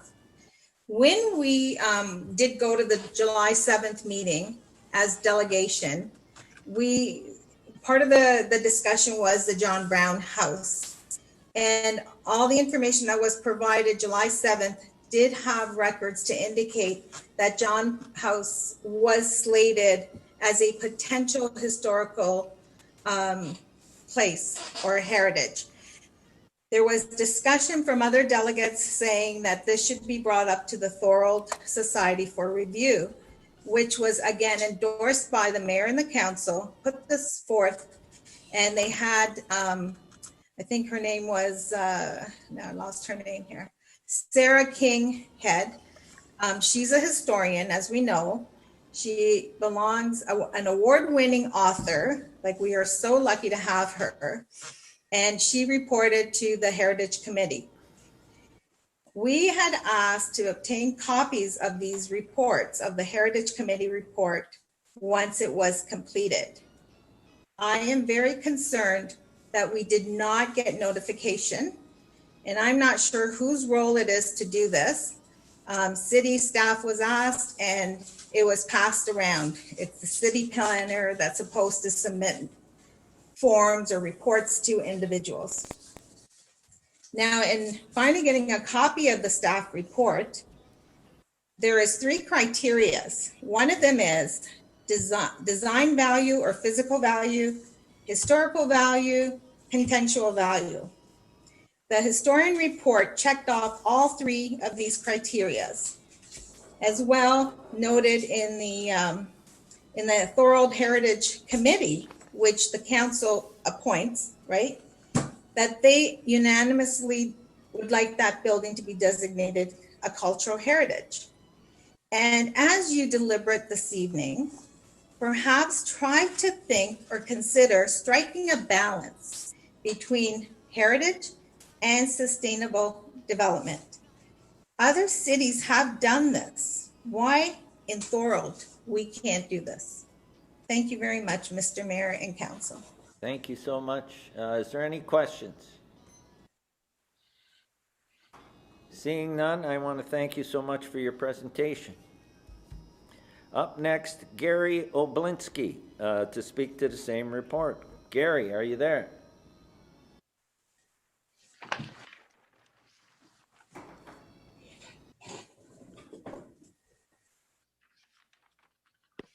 And start the video. There you are, Gary. Go ahead. Thank you very much. Mr. Mayor, councillors, and guests, good evening. My name is Gary Oblinski. I live directly across the road from 205 St. David's Road, the Brown House property in question. For over 40 years, I have seen many subtle improvements to the farmhouse. Previous owners took great care in preserving the historic character of the property. Yes, some of them cover the area of the roof. Eve, the decorative and beautiful wood is still underneath. The quality of the stonework is impressive and a testament to the workmanship of days gone by.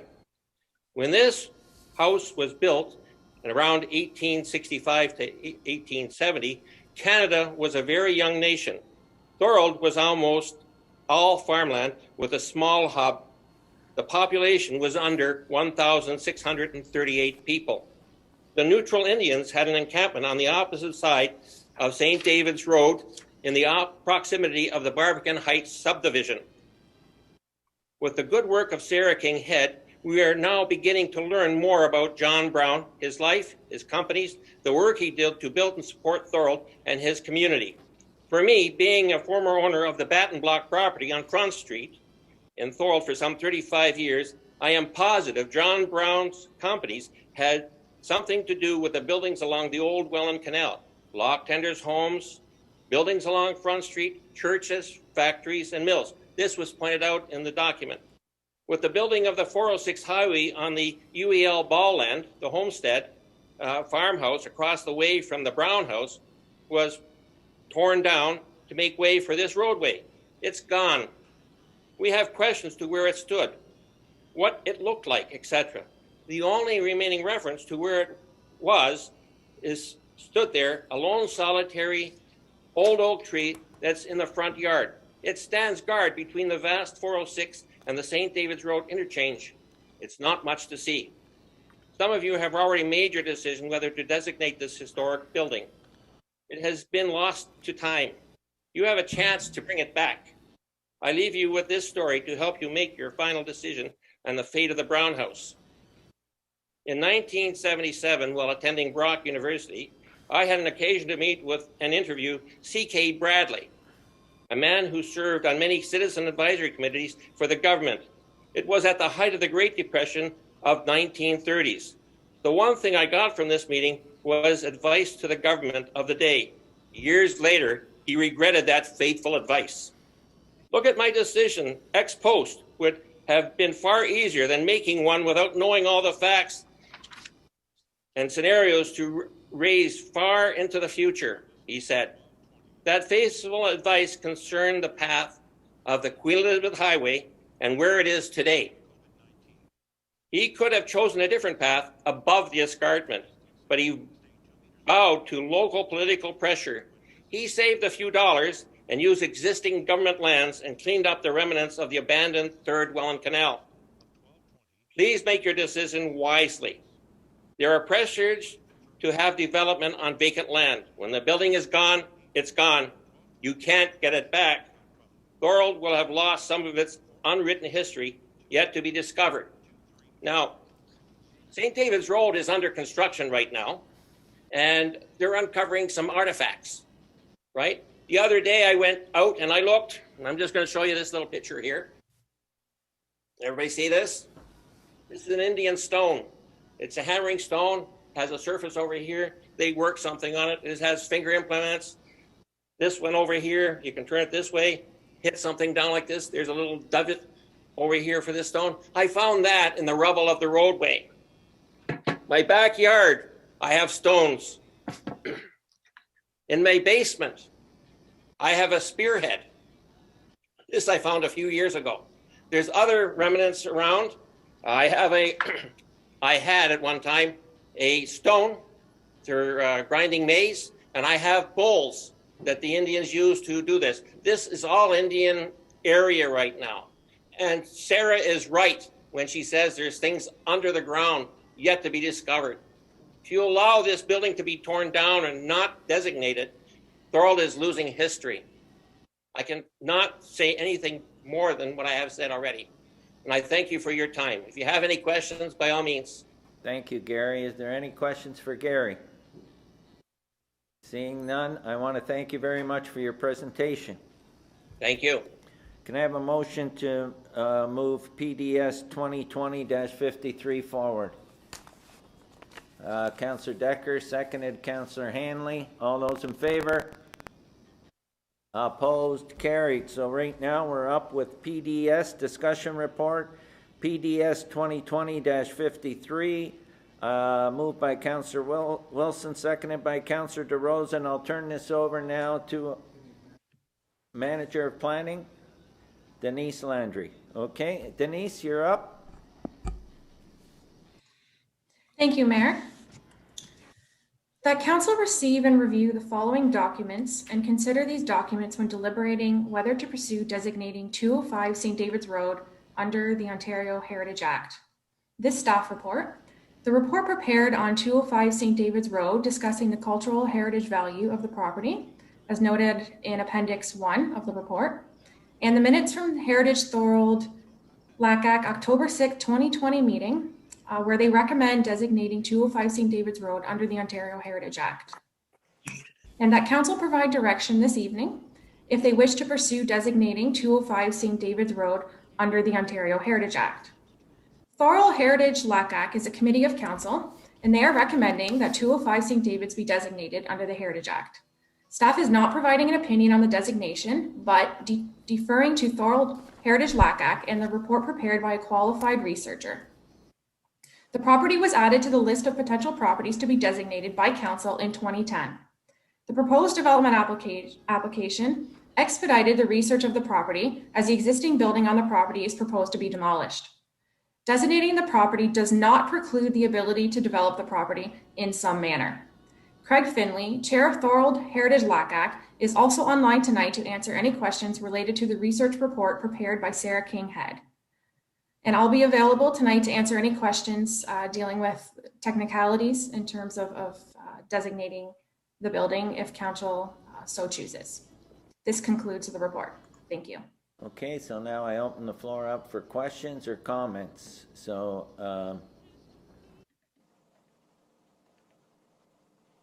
go ahead, Councillor Hanley. I'll be the first one to jump into the moat, you might say.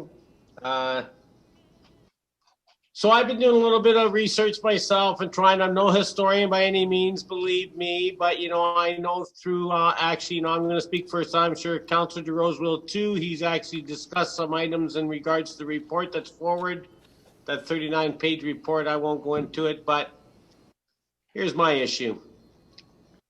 We knew before this gentleman, Mr. DeFruscia, purchased this property that there was a possibility for it to be designated, but we didn't take the steps then at the time before he purchased the property. It was till after he purchased the property that it was deemed to be then a historical site. In all the areas, I think around Thorold, in the area that I live in, the houses in which they've been designated, they're homes for which people, they're family homes. They're not rentals. They're not properties as Mr. DeFruscia bought. And I find it difficult myself, to tell you the truth. I love history, I do.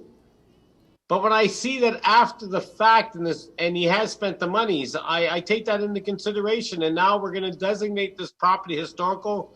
And I want to make it clear, this has nothing to do with the other item that we're going to discuss future. This has nothing to do with the development. This has to do with the building I'm discussing. And myself personally, to put this burden upon him at this time, to stop a possible development, and not saying that, as I mentioned, that's why I said that this is any part of it, I think is totally unfair. I know that all the designation properties that I've ever had in the city of Thorold, I've never had an item ever in my 18 years where an individual has purchased a piece of property, and then when it's become the proposal or proponent or a possibility of that designation of that land being changed, that then LAC Act has imposed or came upon or suggested or tried to have this property designated historical. Greg, I see you there. I can never remember that happening. It had always been the homeowner that wanted to be designated historical and being approached by LACAC and asking whether or not they wish to have that designation. And my understanding is Mr. DeFruscia turned down that request at the time because, the stone is quarried locally. Yes, the gingerbread under the roof, whatever, but there's really no historical architectural features that are rare, you might say. It's a common feature in houses that were built then. And I just, to conclude, say, at this time, I'll hear everybody else out, but I can't see imposing this on Mr. DeFruscia at this time. In regards to designating that historical, not in regards to how the process was followed through with and when he actually became notified. That's why I asked him that question, when it became knowledge that this was something that he needed to be concerned about. It was well after the fact when he purchased the property. So that's my views at this time. Whether how I'm going to vote is yet to be said, but I'm conclude at this time. Thank you, Councillor Hanley. Who's up next? Go ahead, Councillor Wilson. Thank you, Mr. Mayor. I share the same opinion. I've never seen a situation like this before either. I actually was involved with one in Grimsby years ago when I was looking to purchase a property. And I just find it interesting, not only that he was approached, I think the last time that they were there, the situation was a little bit different. I won't comment on that. But I guess my problem is that the same of Councillor Hanley's, is that I find it disturbing that not only did he purchase this property, was asked if he wanted to designate it, he said no, but then many years later started an application process with the city and was in, as I see it, sort of the 11th hour, and at that point it comes forward, in July, was just a few months ago. It just seems fishy to me, and I just don't think it's fair that not only did he purchase the property that he wasn't knowing was on a list, or wasn't even on a list at that point, but then later on was allowed to spend nearly $100,000 on rezoning and planning a new development, and then this proposal came forward. So I just don't think that's fair to anybody in Thorold. I can't imagine losing $100,000 of my family's money because of that. Nor do I think it's fair for us to then impose him to make such large changes and repairs to a home that probably was clearly from his report isn't worth that. So I can't support designating this. I'm sorry. But if I could, Mr. Mayor, put a motion on the floor to not designate the property. I don't know how to say that properly. Maybe Donna can help with that, but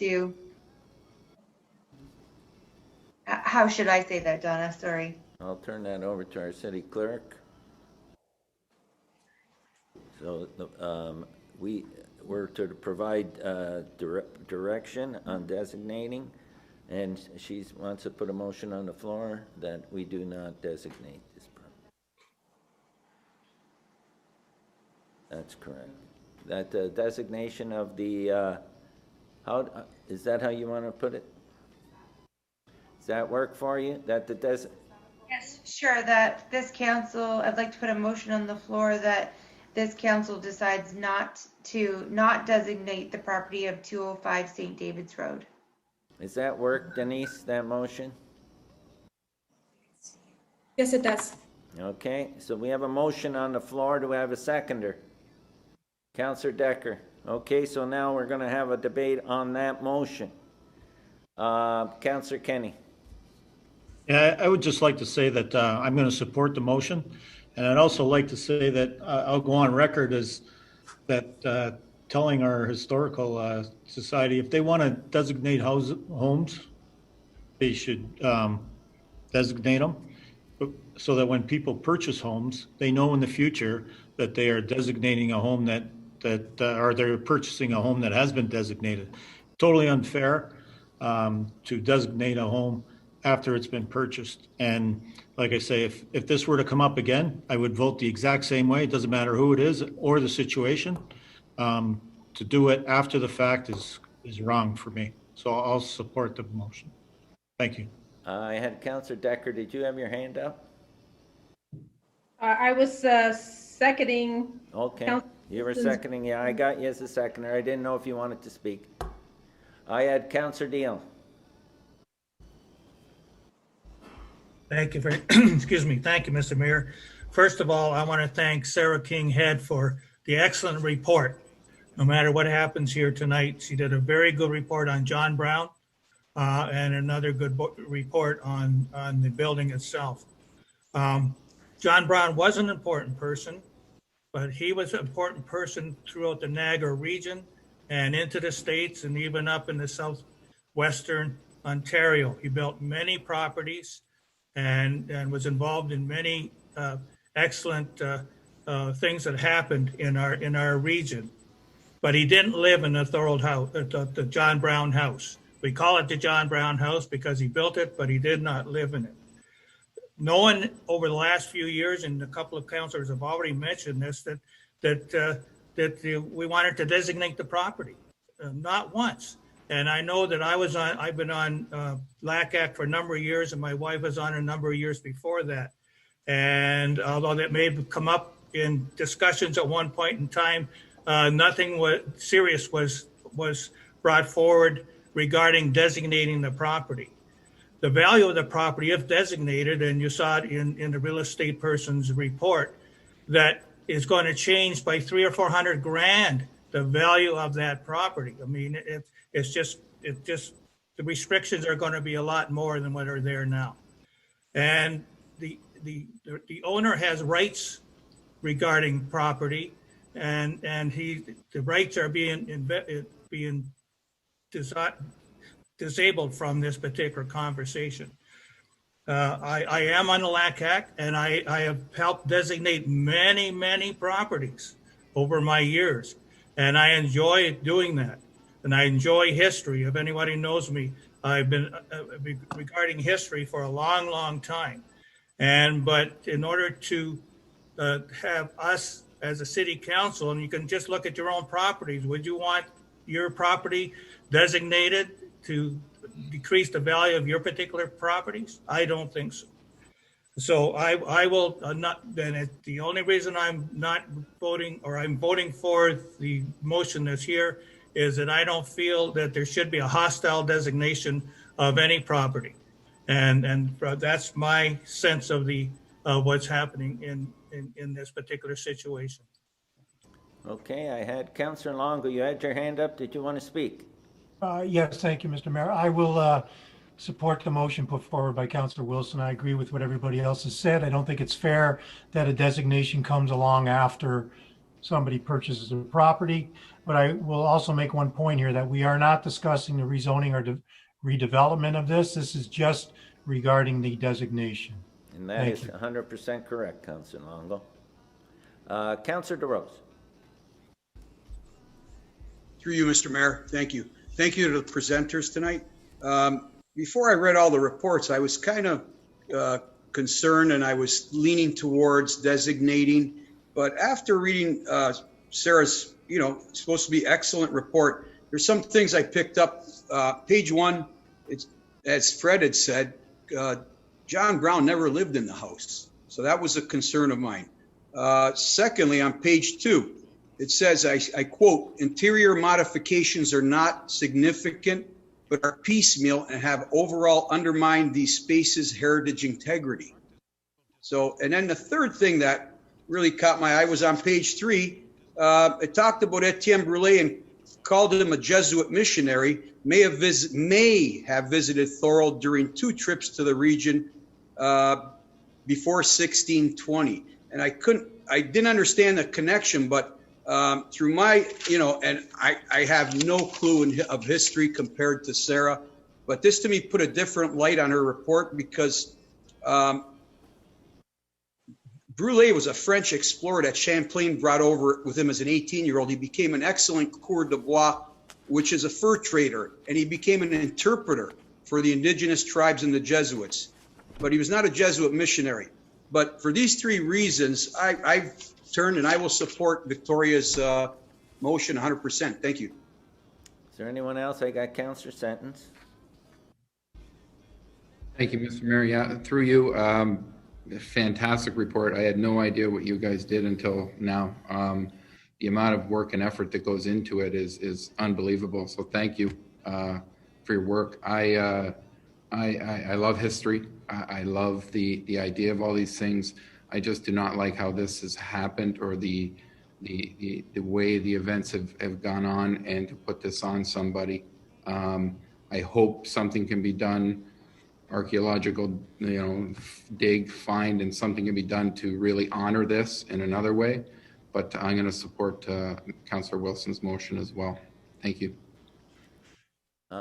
Is there anyone else that wants to speak? I got Councillor Wilson. You want to speak? Go ahead. And then Councillor Neal. And I'm going to speak to my own motion. Sorry, I actually intended to add to that. I'm not sure if it's appropriate to add that to the motion, but I do understand that possibly the current owner is willing to honor the building in some other way by incorporating the stones of the building and maybe a gated entranceway or something of that kind. So I don't know if it's appropriate to put that. that anything like that is would be handled through the site plan and design of the development, not tonight. This is strictly about designation. Okay, Councillor Neal. I was going to say the same thing, and so I'll reserve my comments till the next meeting. Okay, is there anyone else that wants to speak? Seeing none?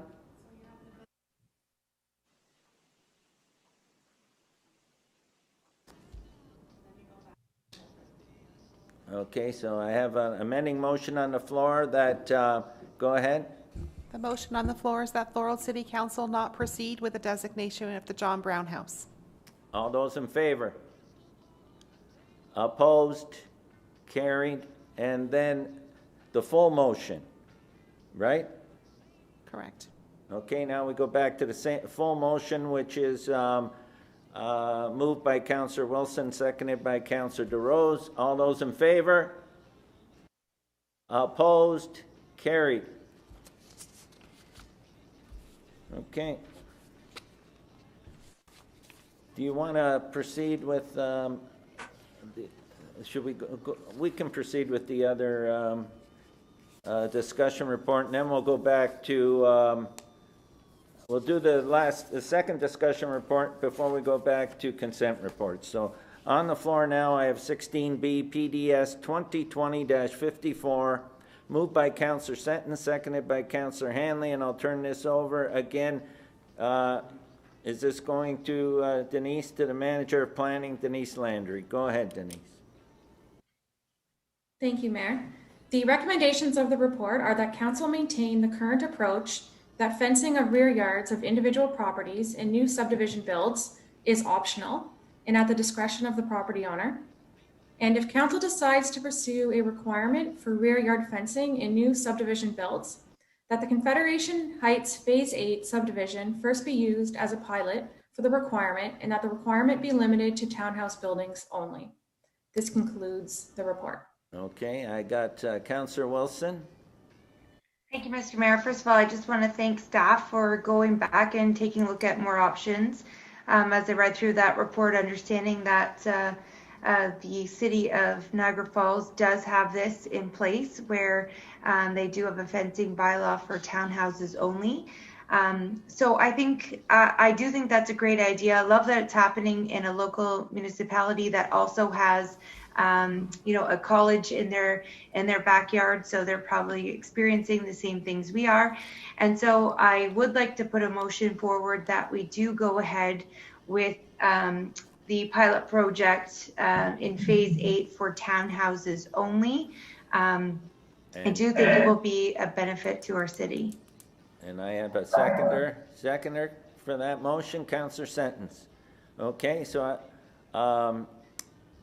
I have a mover, Councillor Wilson's moving that we go ahead with the pilot project on Phase 8 townhouse buildings only, and the seconder is Councillor Sentence, and I open the floor up for discussion on that. Does anyone have anything? Yeah, go ahead, Councillor Wilson. I can't hear you. Okay, now I can. Oh, sorry. The reason, I just want to back up and so make sure that the council understands the reason behind this. I know we all know people in our community that have sold their homes and moved out of Thorold in a lot of cases to get away from the situation in Confederation specifically, right, with tons of student properties. And primarily those properties are townhouses that are purchased. And a lot of those complaints were of massive parties. Granted, yes, some on streets, a lot in backyards. And when these new builds happen, it's just a gigantic football field back there. So this council has done many things to try and curb that in the past, such as even go as far as take out bus routes, which I don't particularly agree with, but this council has done that before. And I think we owe it to the citizens of Thorold and our neighbors to do something. This isn't a permanent fix yet, but this pilot project and see if this does help with that situation. Obviously, this isn't going to solve all problems, and we still need other enforcement. And I do fully suspect that builders would not be on board for this. It's another step, another thing they have to do. So I'm sure if I was the builder, I'd say, no, that's not the problem. But as a city councillor, I have a different role here, and that's to look out for people in our community and make sure that families that are in these neighborhoods feel safe and and have peace and harmony in their home. And I think this is a great step towards that. And also to honor the people that sadly have left our community in hopes that maybe they'll come back to Thorold. So I hope to have all your support. Okay, does anyone else want to speak to that? Go ahead, Councillor Kenny. Yeah, I've spoken before on this. I'm not going to support it only because, like, part of the plan is it says we're going to do a pilot project. But at the end of the pilot project, what are we going to do? Are we going to go to the residents and ask them, what do you think of your fence? Are we going to go to the builders and say, what do you think about putting the fences in? Did it add costs? There's no plan. All it is we're going to do a pilot project and see how it works. But well, I would say the plan itself, the planning building department will evaluate and will bring a report back to council, Councillor Kenny. There will be a report that comes back because it's a pilot project. they had a report that says it's going to add cost to all the houses in the area. So do you have anything else to state on that? What, the report said that it's going to add cost to all the homes in the area. That's what the builder said in the last report. So now we're suggesting that we do a pilot project. Well, what's the pilot project at the end of it? Are we going to go to the homeowners and say, what do you think of your fence? Are you glad you got it? Or Staff will bring a report back to us and report back on, and we'll decide as a council then if we're going forward any further or not. This is a pilot, Councillor Kenny. Okay. Okay, any further questions? Seeing none, all those in favor? We're voting on the amendment and then we'll vote on the full motion. The amendment is the motion brought forward by Councillor Wilson. Go ahead, do you want to read it? The amending motion is that council proceed with a pilot project in Phase 8 of Confederation Heights with a requirement for rear yard fencing, and that it be limited to townhouse buildings only. Okay, so that's the question. All those in favor? 1, 2, 3. Opposed? 1, 2. Carried. Okay, now we got to pass the full motion, which is moved by Councillor Sentence and seconded by Councillor Hanley. All those in favor? Opposed? Carried. 2, same vote. Okay, did you get that? Okay. Okay, now we're going to go back to consent reports.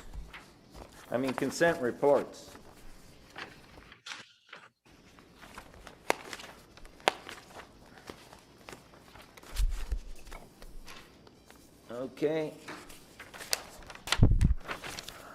We have 1, 2, 3.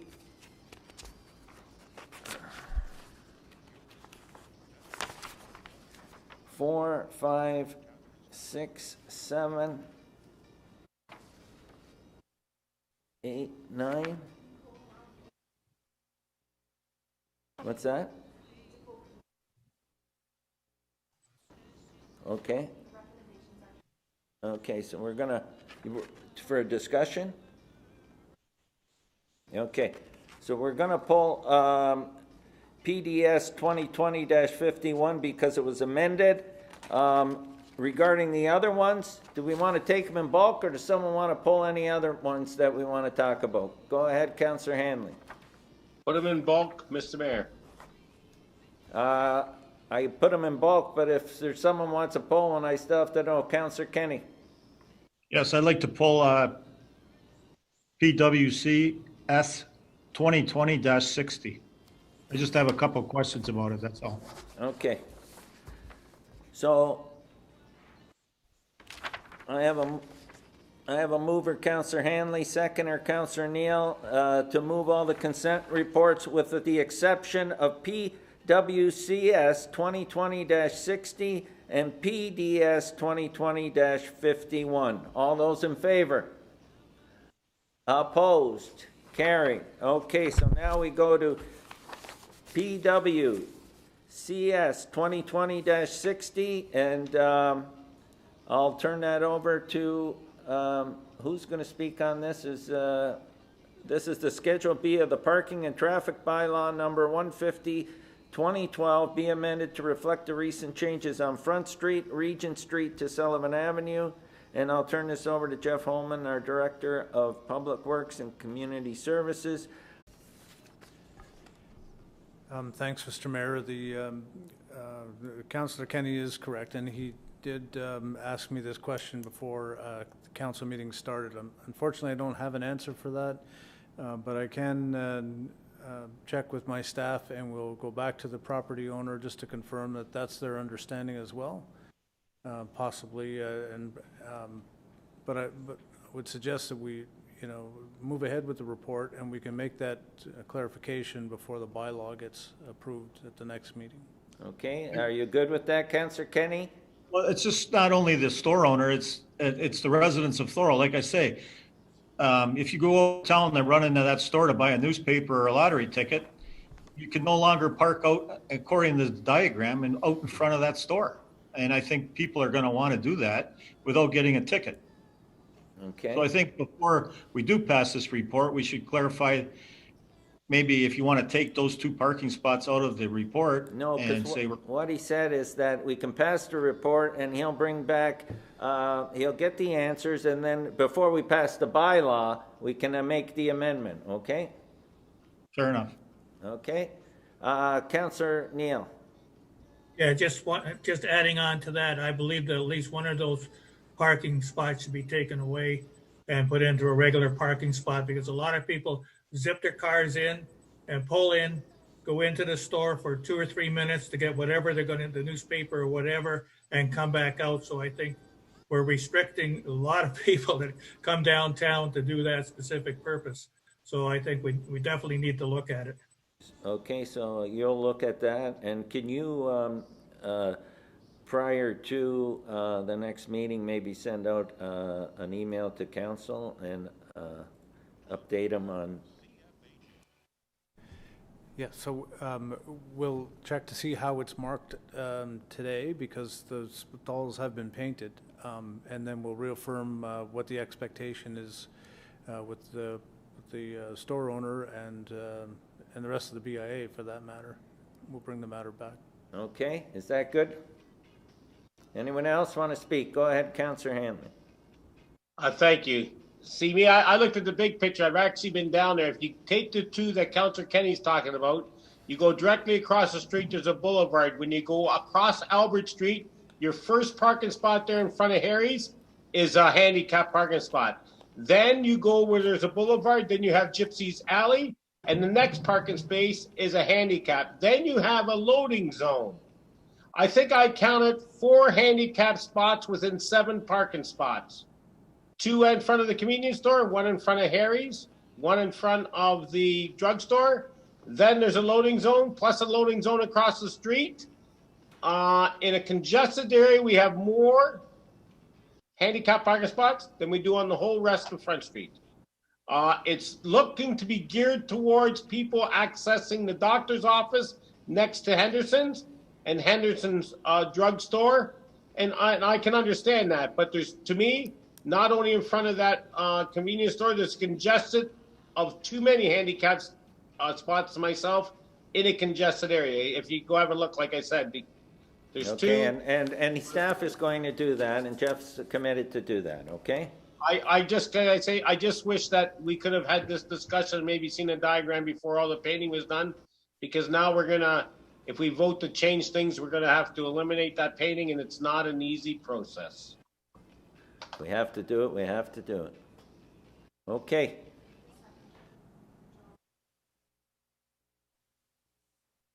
Well, I'm gonna go back and use the same 2. Okay, so I got, where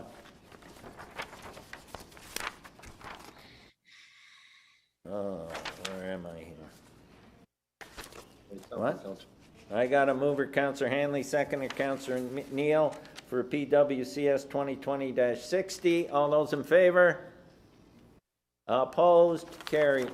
Now we got PDS 2020-51. This has been amended, and I'll turn this over. Who's going to take this one? Richard, are you going to take this? I can. Okay. Director of Planning, Richard Vanderzand. The recommendation is that the Director of Planning and Development Services report, PDS 220-51, be approved as presented, and that Council direct planning staff to prepare an agreement between the City, Rolling Meadows Land Development Corporation, and Glenn Douglas Gordon, Rolling Meadows, and Fars Holdings, Inc., Uppers Grove, and any other entrusted landowner regarding the payment for Watson Economists Limited Services. And 3, that Council approve the bylaw to authorize the agreement between the City, Rolling Meadows Land Development Corporation, and Glenn Douglas Gordon, Rolling Meadows, and Fars Holdings, Uppers Grove, and any other entrusted landowners that will be presented at a subsequent council meeting. Okay. So, go ahead, Councillor Hanley. Mayor, I won't approve the report. I believe it's putting the cart against before the horse, to put it bluntly. We have several landowners and stakeholders involved in this area. In fact, I've received a letter today from Rudanco Hospitality Corporation in objection to tonight's moving forward. I've also have a letter, I know it was forwarded to Councillor, that was forwarded to me also from Walker Brothers aggregates that were wanting to be a part of this process that were not a part of the process. And I want to go back to 2006, I believe it is, 14 years ago. And with Mr. Gordon doing his development, and the expedited process that this is following was not the same. All stakeholders were brought to the table each and every time there was any proposal like this brought forward in the planning issue. And I don't find it fair, so I'm not supporting the motion that's put forward or the resolution or the recommendation here this evening, and I'll let the rest of the council speak on it. Thank you, Mr. Mayor. Do you want to answer that response? Because there was a response sent out by staff. Yeah, thank you, Your Worship. We did have a response and have contacted both the landowners, Walker Brothers, as well as Marula. The intent is always to include all the landowners as part of the process, but we've had requests to involve our consultants, Watson Economist Limited, and this would just allow us to move forward with them to start and the process with the rest of the landowners and be able to pay them. This is not the agreement itself. That's right. Okay, Councillor Neal. But regardless, if I could have the floor, but regardless, Mr. Mayor, I still have the floor, sorry. Yeah, go ahead, Councillor Hanley, sorry. There are proponents that wish to be part of the process, that we're not a part of this process. That's my issue. Did you want to answer that? Because I think the amendment did answer that. Yeah, the amendment is to include any other interested, and we've received those landowners' letters, and they are, Walker Brothers is okay with the understanding, and we will include all the landowners that are in Rolling Meadows and connect with them to see if they wish to be part of this as well. Okay, Councillor Hanley. Okay, Councillor honestly, Neal. I'm not comfortable with it because my understanding is I had conversations with them later this evening just before coming to council, and they wanted to be a part of the entire process, Mr. Mayor. And I don't want to be approving anything tonight because there's cost ramifications down the road possibly for some that may not be aware, and we all know that. And the proponents need to be aware what some of those cost ramifications. We're proving something that could have cost implications to the affected homeowner, to the affected stakeholders. That's my position here. And they want to be at the floor. My position is I got emails from this afternoon at latest after 4 o'clock, and they want to be a part of the process. And I think staff addressed those, and they're asking for a referral. I actually got the email right here. They're asking for a referral. Both of them are. The emails I have right in front of me. But I've already spoken on it, so I can't do it. Both no, of them that's are not what happened. Councillor Hanley, do you want to speak to that again and tell them what exactly what happened? The recommendation is that council direct planning staff to prepare an agreement between Rolling Meadows, Forest Holdings, and any other interested landowners. So we're not excluding anybody, we're including everybody. We will connect with everybody that's in the Rolling Meadows secondary plan before we prepare this agreement. Okay. And if we approve your recommendation, where does that put it? If we approve tonight's recommendation? We approve the recommendation. If you approve the recommendation, it allows us to start the process in terms of connecting with the other landowners as well as starting the agreement so that we could hire or so that Watson Economists can be paid for the work that they're undertaking on behalf of the landowners.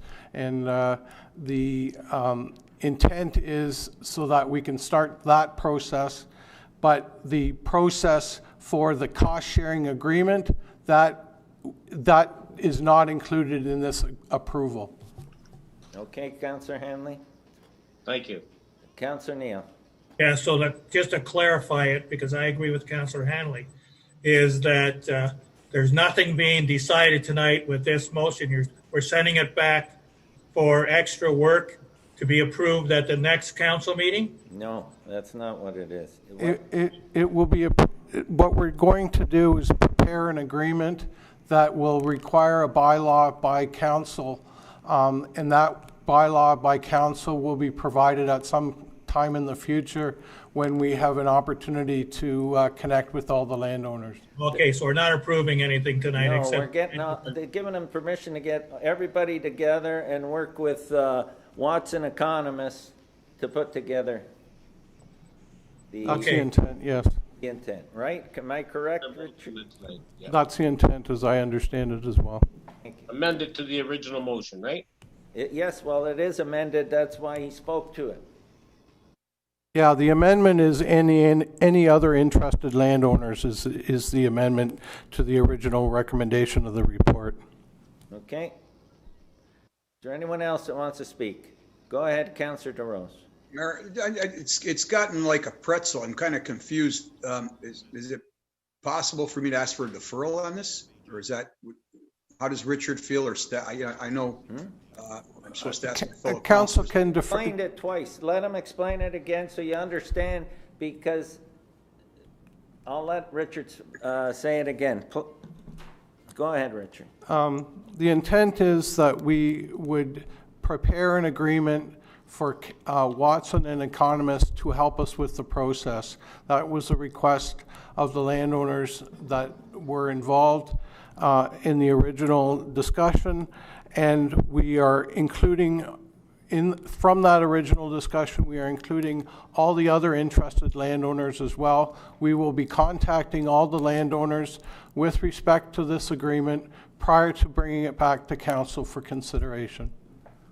So all the landowners will be contacted and be part of the process. And that's why the amendment was put in there, okay? Is that, I can't make it any clearer than that. Is there anyone else that wants to speak to that?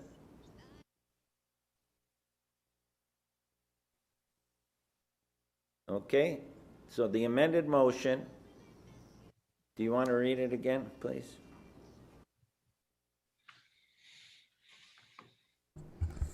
That the Director of Planning and Development Services Report PDS 51 be approved. That Council direct planning staff to prepare an agreement between the City, Rolling Meadows Land Development Corp. and Glenn Douglas Gordon, Rolling Meadows and Forest Holdings, Uppers Grove, and any other landowner that expresses interest regarding the payment for Watson Economist Limited Services, and that Council approve the bylaw to authorize the agreement between the City, Rolling Meadows Land Development Corporation, and Glenn Douglas Gordon, Rolling Meadows, and Forest Holdings, Inc., Uppers Grove, and any other landowner that expresses interest will be presented at a subsequent council meeting. So that will come down at a subsequent council meeting. Is there any further questions on that? Okay, all those in favor? Opposed? Carried.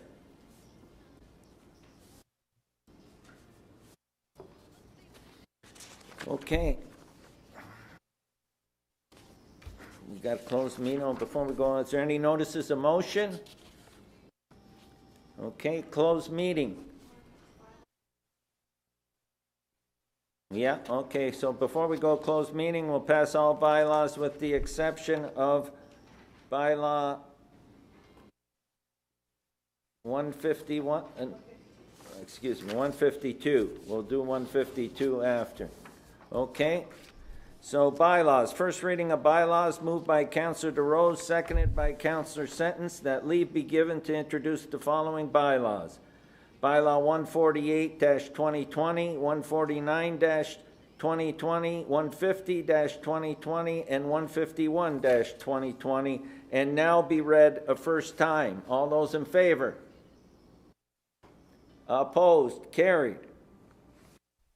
Final reading of the bylaw. Once again, moved by Councillor DeRose and seconded by Councillor Sentence, that the bylaws just read a first time be read a second and third time and do pass, and that the mayor and clerk do sign and seal the same. Any rule of this council to the contrary notwithstanding. All those in favor? Opposed? Carried. So what we'll do now is we'll move into closed session, so you have to log in again with the other login, and then we'll probably be in what, 5 minutes by the time we get set up and log in.